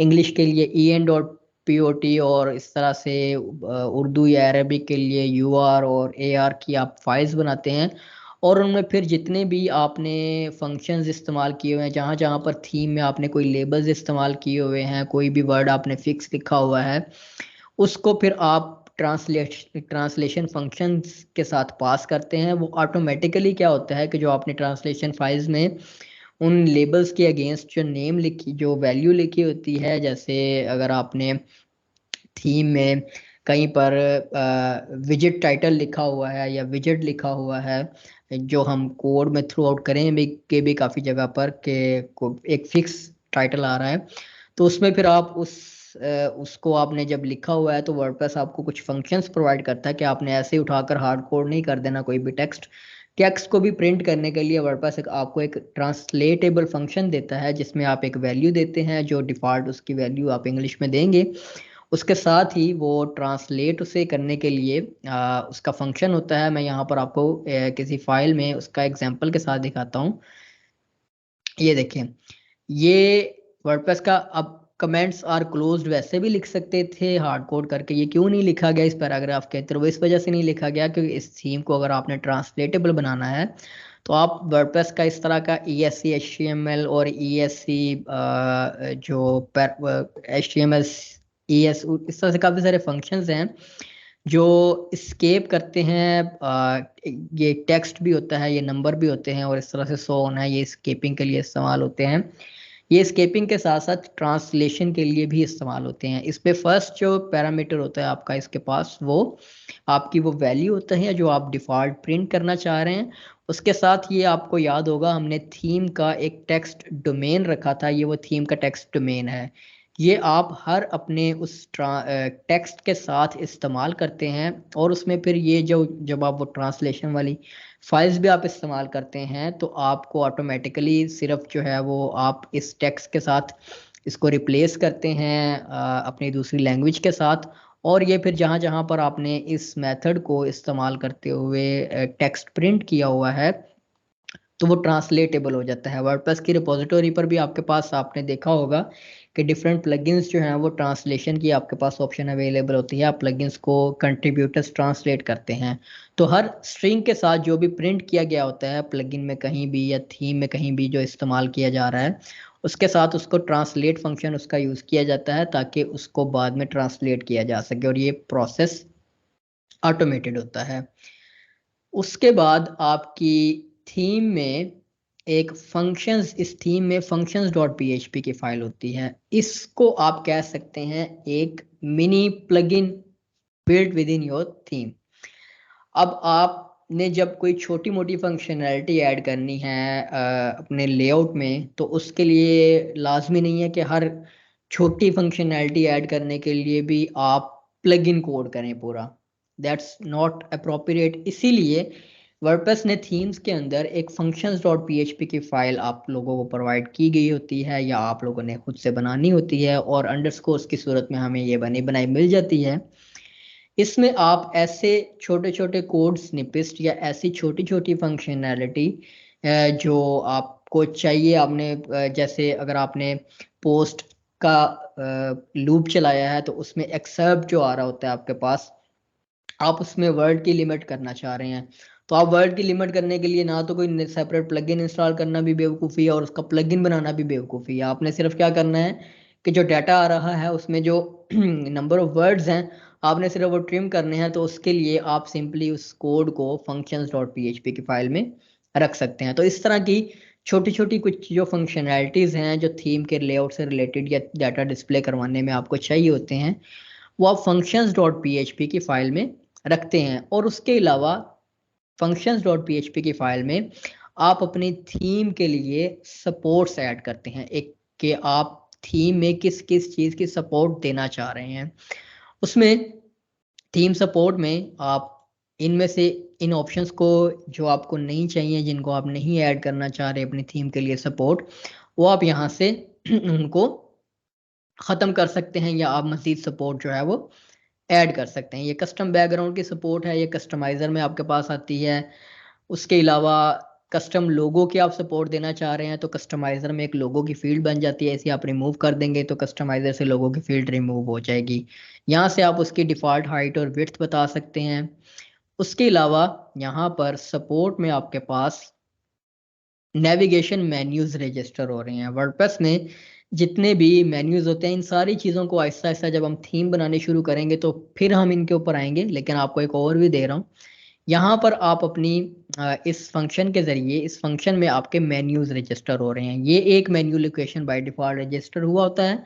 आपको जब मल्टीपल मेन्यू लोकेशंस चाहिए होते हैं, जैसे अगर आपने हेडर के अंदर ही 2 मेन्यू लोकेशंस बनाए हुए हैं, एक टॉप बॉटम, या अगर आपने फुटर के ऊपर भी कोई मेन्यू लोकेशन बनाया हुआ है, तो अगर आप चाहते हैं कि वर्डप्रेस से यूज़र उसे मैनेज कर सके तो आप यहाँ पर उसकी सपोर्ट ऐड करते हैं या लोकेशंस रजिस्टर करते हैं। ये एक प्राइमरी बाय डिफ़ॉल्ट रजिस्टर होता है। इस अरे में जब आपने मल्टीपल रजिस्टर करने हैं तो आप मज़ीद अपनी ऐड करते जाते हैं। इसी तरह से आपके पास साइड बार्स भी यानी कि विजेट एरियाज भी रजिस्टर किए जाते हैं। यहाँ पर आप अपनी थीम में बताते हैं कि मुझे ये विजेट एरियाज इन नाम से चाहिए, तो इस इन नेम से आपके पास वो विजेट एरिया रजिस्टर हो जाता है और उसके अंदर फिर जो यूज़र विजेट ऐड करता है वो उसके साथ उसी लोकेशन पर सेव होते हैं और फिर आप अपनी थीम के अंदर जहाँ पर आप उन्हें चाहिए होती है वो साइड बार या वो विजेट एरिया आप उसे कॉल कर लेते हैं। उसके बाद यहाँ पर रजिस्टर स्क्रिप्ट्स का एक फंक्शन बना होता है जिसमें आपकी जो डिफ़ॉल्ट स्टाइल शीट यूआरआई है और आपकी आरटीएल स्टाइल शीट यूआरआई और आपकी जितनी भी जावा यानी कि जावास्क्रिप्ट और सीएसएस से रिलेटेड जितनी भी फाइल्स हैं जो आपने अपनी थीम में इस्तेमाल करनी है और उनको एनक्यू करना है, वो यहीं पर रजिस्टर होती हैं और यहीं से वर्डप्रेस उनको, ये आपको बना बनाया फंक्शन इसमें मिल जाता है। इसको हम बाद में एक्सटेंड करेंगे। और ये कस्टम हेडर का फीचर है। अब कुछ फाइल्स को उन्होंने रिक्वायर या इंक्लूड किया हुआ है जो आप उन्होंने फोल्डर के अंदर सेपरेट करके रखी हुई हैं, क्योंकि एक ही functions.php की फाइल में बहुत ज़्यादा कोड लिखने से बेहतर है कि आप जो अपना कोड है वो उनको अपनी सेपरेट फाइल्स में रखें, सेपरेट फंक्शनैलिटी सेपरेट फाइल्स में रखें और उसके बाद आप उन्हें यहाँ पर कोड कर सकते हैं।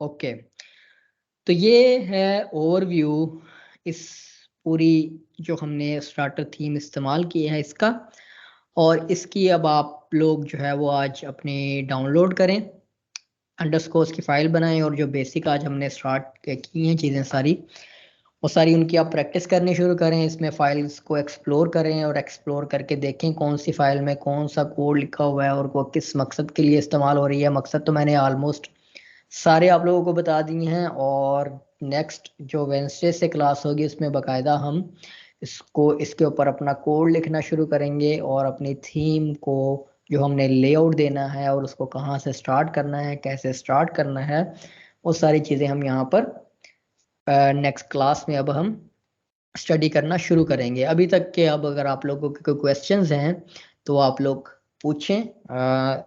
Q&A, ये वाला Q&A भी रिकॉर्डिंग के अंदर जो है वो हम इस्तेमाल करेंगे। सर एक थीम जो हम उठाते हैं, GPL थीम उठाते हैं वर्डप्रेस रेपोजिटरी से, या ये थीम हम यूज़ कर रहे हैं यहाँ से, इसमें क्या फ़र्क होगा बेसिकली? GPL से उठाने में और इसमें क्या फ़र्क होगा? जी बिल्कुल, ये भी तो हम एक मुकम्मल थीम बनी बनाई उठा रहे हैं ना, तो इसमें हम ऐड करेंगे, अपना कोड ऐड करेंगे, इसमें चेंजेस वगैरह करेंगे, तो वहाँ से भी हम एक थीम नहीं उठाएंगे तो। नहीं, ये शुरू में ही आप लोगों ने कंसेप्ट अपना क्लियर कर लें। ये कोई भी बना बनाया थीम नहीं है। एक थीम में और एक स्टार्टर फ्रेमवर्क में, इसको आप फ्रेमवर्क कहें, ये एक फ्रेमवर्क है जो डेवलपमेंट पर्पस के लिए आप इस्तेमाल कर रहे हैं। ये ऐसा थीम नहीं है जो कहीं पर बिक रहा है और आपने उसको इंस्टॉल करके मॉडिफाई करना शुरू कर दिया। इसमें कुछ भी नहीं है। इसका लेआउट आप फ्रंट एंड देख लें। ये आप इसका लेआउट देखिए, मुझे ये बताएं कौन इस थीम को खरीद रहा होगा, कौन इस्तेमाल कर रहा होगा? ये चाहिए आपको? कोई साइट ऐसा बनाना चाहेगा, ऐसी साइट?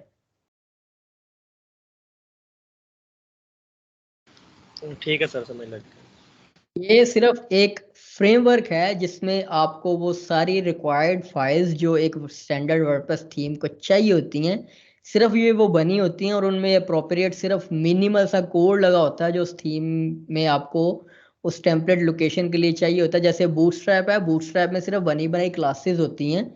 उसमें सिर्फ स्टैंडर्ड क्लासेस होती हैं बनी बनाई, उनको सिर्फ आपने यूज करना होता है, वो इटसेल्फ कुछ भी नहीं होता। जब आप बूटस्ट्रैप इंटीग्रेट भी करते हैं तो कोई लेआउट नहीं बन जाता, लेआउट आपने बनाना होता है उन क्लासेस को इस्तेमाल करते हुए। इसी तरह से ये जो फ्रेमवर्क है, इसमें कोई लेआउट नहीं है, कोई कुछ नहीं है, सिर्फ स्टैंडर्ड कोड लगा हुआ है, स्टैंडर्ड फंक्शंस लगे हुए हैं। आपने इनको इस्तेमाल कर, ये सिर्फ एक रैपिड स्टार्ट होता है आप लोगों के लिए कि आपको ये सारी फाइल्स खुद से ना बनानी पड़े। अगर आप देखेंगे ये सारी फाइल्स हमें खुद से बनानी पड़ेंगी तो हमारे 2-3 लेक्चर तो इन फाइल्स को बनाने के ऊपर गुजर जाएंगे। तो प्रोफेशनल इन्वायरमेंट में जब आप आते हैं तो आप इन चीज़ों से गेट रीड ऑफ कर लेते हैं, इसी वजह से कि आपने अब रैपिड काम करना है, आपने प्रोडक्ट बनाना है। और प्रोडक्ट बनाने के लिए आप ये बेस नहीं पढ़ रहे, हम ये एडवांस लेवल का कोर्स इसीलिए कि इसमें बेस नहीं पढ़नी हमने, हमने बेस से आगे जाना है। अगर आपने ये सारी फाइल्स की मजीद डिटेल्स आप लोगों को, किसी भी आप लोगों में से किसी को भी चाहिए मेरी ही बनी हुई, तो वो जो वर्डप्रेस का थीम डेवलपमेंट का WP एकेडमी पे बेसिक कोर्स पड़ा हुआ है, उसमें सारी फाइल्स मैनुअली बनाई ही हुई हैं, वो आप लोग कोर्स वो भी देख सकते हैं। उसमें सारी बेस जो है वो उसमें क्लियर की गई है, लेकिन ये बेस नहीं है। यहाँ पर हमारे पास सारी चीज़ें एडवांस होंगी। मजीद सवाल? और सर ये जो वर्डप्रेस का लेटेस्ट वर्जन है, इसके साथ थीम की कंपैटिबिलिटी हम साथ साथ करेंगे ये भी, जब हम इसमें कोड कर रहे होंगे? हाँ जी बिल्कुल। जैसे ही वर्डप्रेस के हमारे लेक्चर्स के दौरान भी जब कोई कोड आएगा तो हम क्या करेंगे कि हम साथ उस वर्जन के ऊपर देखेंगे। देखना आपने सिर्फ क्या होता है कि कोई मसला तो नहीं है। जो फ्रंट एंड के ऊपर अगर वर्डप्रेस के अपडेट आने के बाद अगर कोई फंक्शन नेम चेंज कर दिया उन्होंने, लेट्स सपोज आपने द टाइटल यूज किया हुआ था जो पोस्ट का टाइटल फैच करता है, उन्होंने उसको चेंज करके कोई और कर दिया, तो जहां जहां पर द टाइटल यूज हुआ होगा ऑब्वियसली वो चीज़ नहीं चलेगी। तो सिर्फ आपने हर वर्जन जब भी वर्डप्रेस का आता है तो उसके साथ आपने अपनी पूरे लेआउट को एक दफ़ा ब्राउज करके थीम को चेक करना होता है कि किसी भी जगह पर कोई मसला ना हो।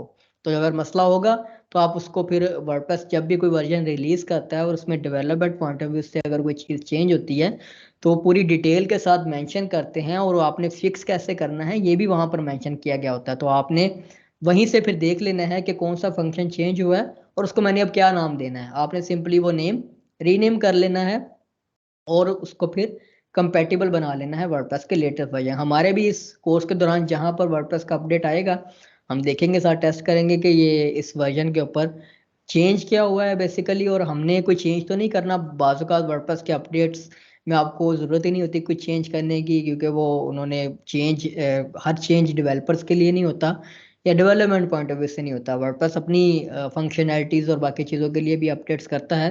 तो वो बस हमने मेक श्योर करना है कि हर वर्डप्रेस के हर वर्जन के साथ आपकी थीम में कोई मसला ना हो। सर कुछ थीम्स में स्टाइल डॉट CSS में और फंक्शंस डॉट PHP फाइल में कोड होता ही नहीं है बिल्कुल, तो वो कहाँ से कंट्रोल कर रहे होते हैं? फंक्शंस के थ्रू, किसी और फाइल्स के थ्रू कर रहे होते हैं, उसको किस तरह मैप आउट कर सकते हैं? उसके लिए उन्होंने यहाँ तो क्या कहते हैं इंटरनल PHP की फाइल्स में कोड लिखा होता है, या उन्होंने कोई फ्रेमवर्क जैसे कस्टमाइज़र का फ्रेमवर्क हम यूज़ करेंगे बाद में, तो स्टाइल डॉट CSS में आप कुछ ना भी लिखें तो वो कस्टमाइज़र एक अपनी CSS जनरेट कर रहा होता है, तो वो रन टाइम पर जनरेट हो रही होती है आपके सिलेक्टेड ऑप्शंस की बेस के ऊपर। तो वो यहाँ तो उन्होंने फिर अपना प्लगइन बनाया होता है जिसमें वो रन टाइम पर जनरेट करवा रहे होते हैं सिलेक्टेड ऑप्शंस की बेस के ऊपर एक CSS फाइल। ये काम आप भी कर सकते हैं, हम भी करेंगे फ्यूचर में।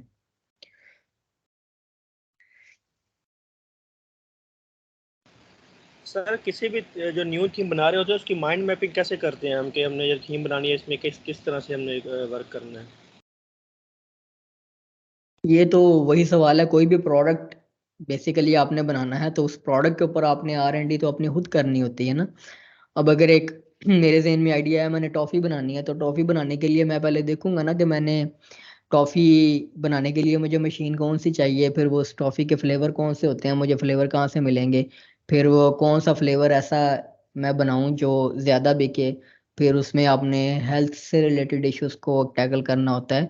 इसी तरह से जब आप कोई थीम बना रहे हैं तो ऑब्वियसली आपने मार्केट रिसर्च करनी है अपनी सबसे पहले, कि उससे रिलेटेड कोई थीम ऑलरेडी पहले बना हुआ है या नहीं बना हुआ। अब ऐसा नहीं है कि ऑलरेडी बना हुआ है तो आप नहीं बना सकते, कोई बंदा किसी को नहीं रोक रहा, हर बंदा अपनी, क्योंकि हर थीम बनाने वाला एक डिफरेंट माइंडसेट से थीम को बनाता है, और अगर ऑलरेडी थीम अवेलेबल भी है तो लोग थीम या तो उससे इम्प्रूव्ड वर्जन उसका बनाते हैं, या आप जो है वो उसके उसमें जो इश्यूज हैं उनको फिक्स करके अपना नया वर्जन बना लेते हैं, या उसके इक्वल फंक्शनैलिटी बनाकर भी आप उसके कंपेटिटर बन जाते हैं। और इसमें आपने सिर्फ ये देखना होता है कि जो मैं थीम जिसको मैं अपना कंपेटिटर कंसीडर कर रहा हूँ उससे अच्छा मैं बना सकता हूँ या नहीं बना सकता।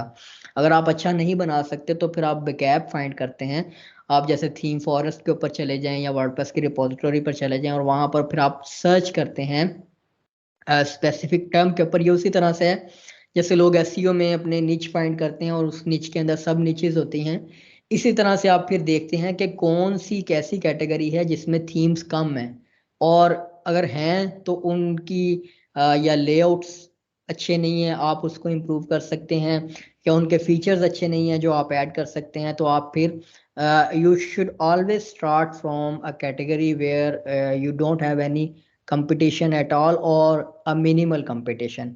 ठीक है, तो हम भी इसी तरह से स्टार्ट करेंगे, और ई-कॉमर्स के भी अब तो हज़ारों की तादाद में थीम है, लेकिन आप स्टिल ई-कॉमर्स का थीम बना सकते हैं, क्योंकि आपने जो एट द एंड जो आपकी कस्टमर ने चीज़ बाय करनी है या थीम जो आपका बाय करना है वो आपके लेआउट को देख के बाय करना है और उसके फीचर्स को देख कर बाय करना है। तो always the layout comes first. उसके लिए बेटर सजेशन ये है कि आप जब आपने प्रॉपर प्रोडक्ट को कमर्शियल पॉइंट ऑफ व्यू से सोच कर लॉन्च करना है, ऑब्वियसली आपने उस थीम से पैसे कमाने हैं, उसको सेल करना है। जब आपने फ्रीलांसिंग करनी है तब तो आपको इस चीज़ के लिए परेशान होने की ज़रूरत नहीं है, क्लाइंट ने आपको बताना है कि आपने क्या करना है, आपने सिर्फ उसको कोड करना है। लेकिन जब आप अपना प्रोडक्ट लॉन्च करते हैं तो फिर उसमें डिज़ाइन में आप अपना टाइम वेस्ट, किसी में आप में से किसी ने भी डिज़ाइन के ऊपर टाइम वेस्ट नहीं करना।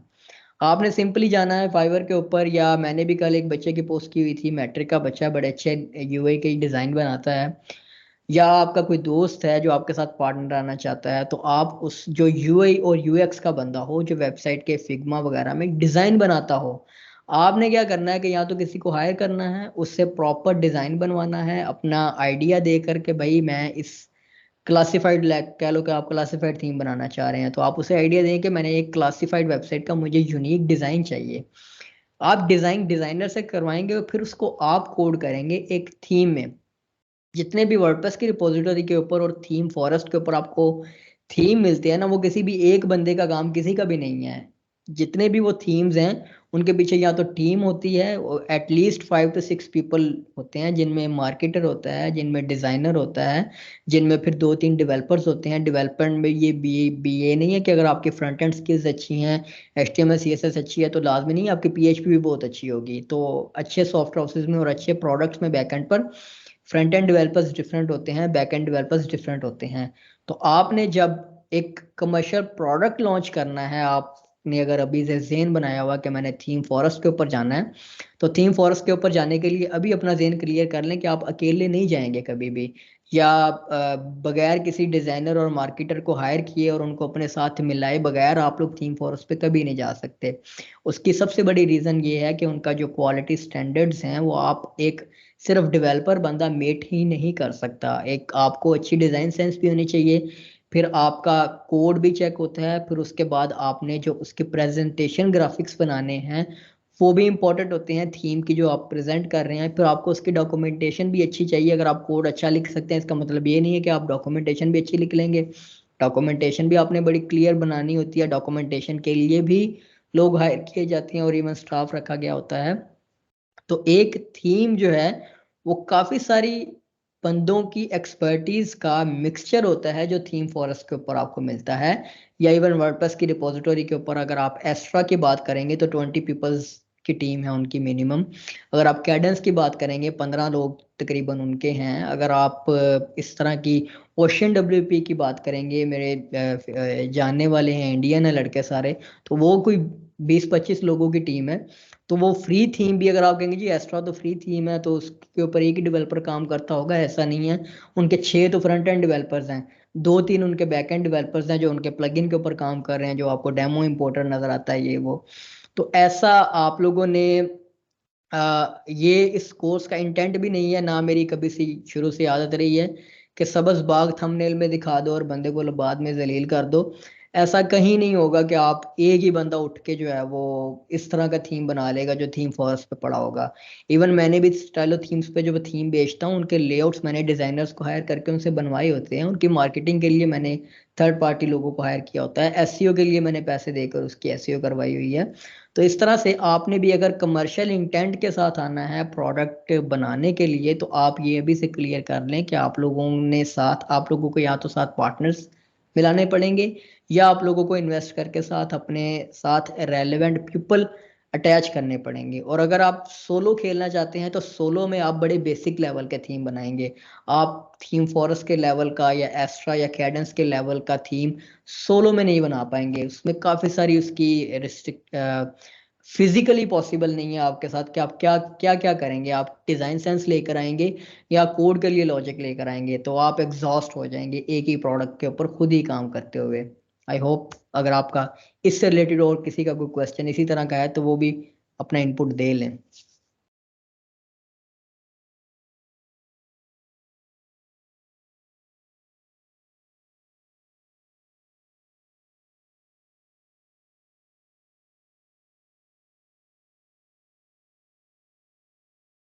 जी कोई नहीं है, सो गए हो सारे? ठीक है सर, समझ लग गया इसकी, थैंक यू।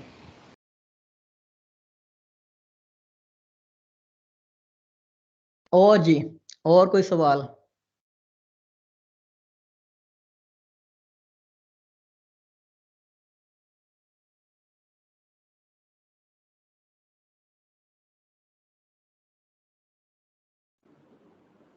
अच्छा सर, ये आईएनसी डायरेक्टरी में इन्होंने फाइल्स रखी हुई हैं और फंक्शन डॉट पीएचपी में कॉल कर रही हैं और डायरेक्टरी में रखने से लोड तो नहीं पड़ता थीम पे? लोड डिवाइड करने के लिए तो ये काम किया गया है। अगर आप सारा कोड functions.php की फाइल में रख लेंगे वो डिस्टर्ब करेगा। इस तरह से आप हमेशा जैसे आपने कोई एक फीचर लगाना है अपनी थीम में, जैसे मैं फ्रंट एंड के ऊपर हम जब थीम कोड करेंगे उसमें हमने एक स्लाइडर बेसिकली अगर चाहिए होगा तो वो स्लाइडर बनाने के लिए हमें उसकी जावास्क्रिप्ट और सीएसएस फाइल भी एनक्यू करनी होंगी, फिर उसके अंदर हो सकता है हमें कुछ फंक्शंस चाहिए हों जो उसका डाटा हमने कॉल करना है, कस्टम फील्ड्स बनाएंगे उसका डाटा कॉल करने के लिए। तो वो सारा functions.php में लिख देंगे, कल को हमें ही मसला होगा कि हम उसको ढूंढेंगे बाद में अगर हमने उसको ट्रबल शूट करना है तो कोड मिक्सअप में या फिर आपका वो सेपरेट नहीं रहता।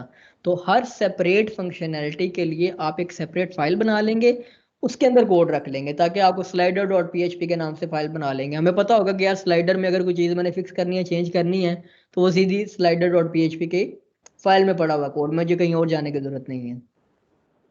जी फ्रंट एंड पूछ रहा था, जैसे पेज स्पीड स्लो हो जाए या इस तरह से कोई मसला नहीं होता ना? नहीं नहीं नहीं, इनका कोई मसला नहीं होता, ये मेरी सेकंड्स में काम हो रहा होता है ये जो इंक्लूड। अच्छा, जब आप रिक्वायर या इंक्लूड का पीएचपी का फंक्शन यूज करते हैं, अगर आप लोगों का किसी का भी पीएचपी इतनी याद नहीं है, तो जब रिक्वायर और इंक्लूड के जरिए आपने जब किसी एक पीएचपी फाइल में दूसरी पीएचपी फाइल को इंक्लूड कर लिया है, तो वो सेपरेट सेपरेट नहीं रहता, ये सिर्फ आपको इधर दिखाने के लिए सेपरेट है। जब ये सर्वर साइड पर पीएचपी से एग्जीक्यूट करेगी ना, तो ये एक ही फाइल बनी हुई है उसकी नज़रों में, सारा वो कोड उठाकर उसने यहाँ पर एक्चुअली पेस्ट किया हुआ है। सिर्फ आपको यहाँ पर एडिटर में ये नज़र आ रहा है कि यहाँ पर मैंने सिर्फ इंक्लूड किया हुआ है। जब पीएचपी का प्रोसेसर इसे, जो पीएचपी का एग्जीक्यूटर है जो फाइल को एग्जीक्यूट करता है, बैकएंड पर सारा काम करता है, उसकी नज़रों में वो सारा एक ही कोड है, एक ही फाइल के अंदर मौजूद है। ठीक हो गया, ठीक है, थैंक यू सर। जी, और जज़ाकल्लाह। क्लियर है सबके कॉन्सेप्ट आज की लेक्चर के हवाले से? जी अल्हम्दुलिल्लाह। ठीक है, तो आज लोगों की असाइनमेंट यही है आप लोगों की कि आप अपने अपने पास ये underscores.me से जाकर एक फाइल जनरेट करें, अपना नेम दें, थीम को इंफॉर्मेशन दें, खूबसूरत सा थंबनेल बनाकर लगाएं, और फिर जो है वो नेक्स्ट क्लास शुरू करने से पहले मैंने सबकी स्क्रीन पे देखनी है वो जो आप लोगों ने लोकल सेटअप किया है, सारे रेडी करके अपनी मुझे वेडनेसडे को 10 बजे क्लास में सबसे पहले आप लोगों ने वो दिखानी है मुझे जो आपने सेट की है। ठीक है, सही है। VS कोड का थीम कौन सा यूज करते ये VS कोड का थीम मेरा एक दोस्त है अहमद अवैस उसने बनाया हुआ, उसका थीम मैं दोस्ती में मोहब्बत में इस्तेमाल कर रहा हूँ। शेड्स ऑफ पर्पल इस थीम का नाम है। यहाँ से मैं आपको देख के बता देता हूँ।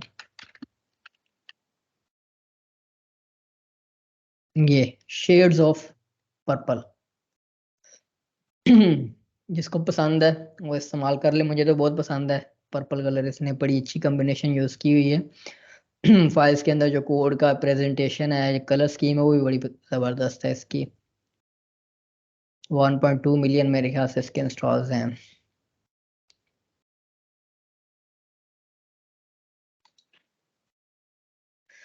अच्छा, आज की रिकॉर्डिंग में मेरे ख्याल से रिकॉर्डिंग ये वाली स्क्रीन हो रही है खाली, या चलो मैं एडिटिंग में बाद में देखूंगा।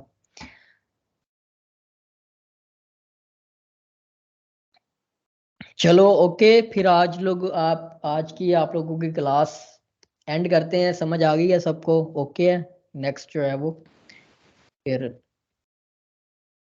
वेडनेसडे को।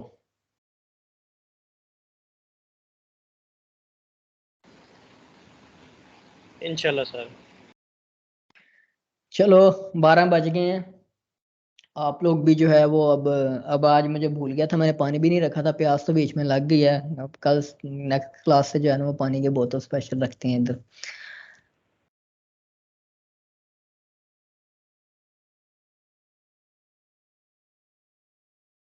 Okay sir.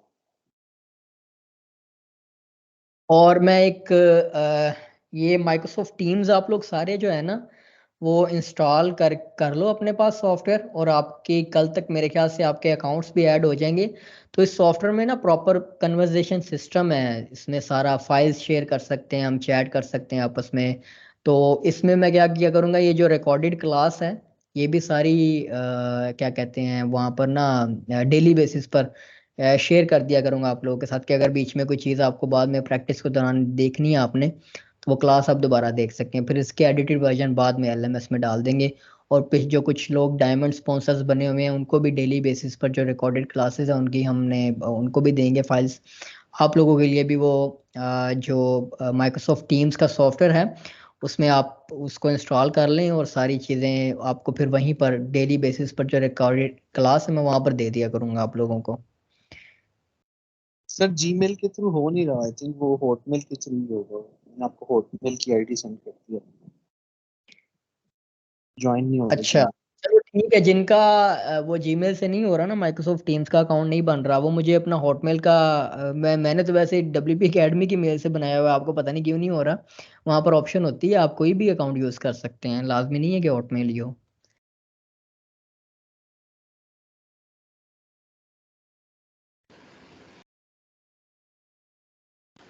जिनका सर ये वो नहीं हो रहा, या अगर ऑलरेडी हॉटमेल का अकाउंट बना भी हुआ है ना, तो वो मुझे दे दें माइक्रोसॉफ्ट टीम्स में ऐड करने के लिए।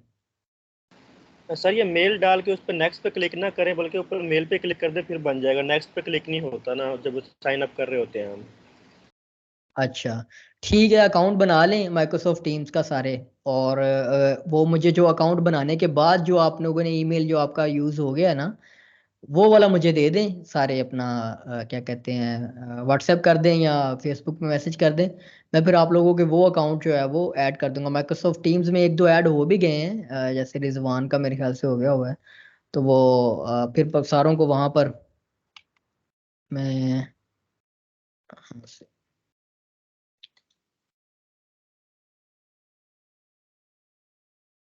ठीक है, ये दो जो हैं वो अवैस का एक अकाउंट ऑलरेडी मेरे ख्याल से हो गया हुआ है, Awais Sadiq as a guest ही हुआ है। लेकिन आप लोग देख लीजिएगा, मेक श्योर कर लीजिएगा माइक्रोसॉफ्ट टीम्स का अकाउंट सबका बना हो, और वहाँ पर फिर आप वो जब आपको मैं ऐड कर दूंगा तो आपके पास फिर वो आपके माइक्रोसॉफ्ट टीम्स के सॉफ्टवेयर में आपके पास आ रही होती है ऑप्शन ना, वहाँ पर जो टीम्स हैं आपकी, उसमें TD Batch 01 के नाम से टीम आपने ज्वाइन, आपको वहाँ पर वो ऐड होगा। उस टीम के अंदर फिर वो सारी डेली बेसिस पर जो कोई कन्वर्सेशन है वो भी ऐड कर दिया करेंगे, और जो लिंक्स हैं, जो फाइल्स हैं, वहाँ पर वो आपके साथ में शेयर कर दिया करूँगा।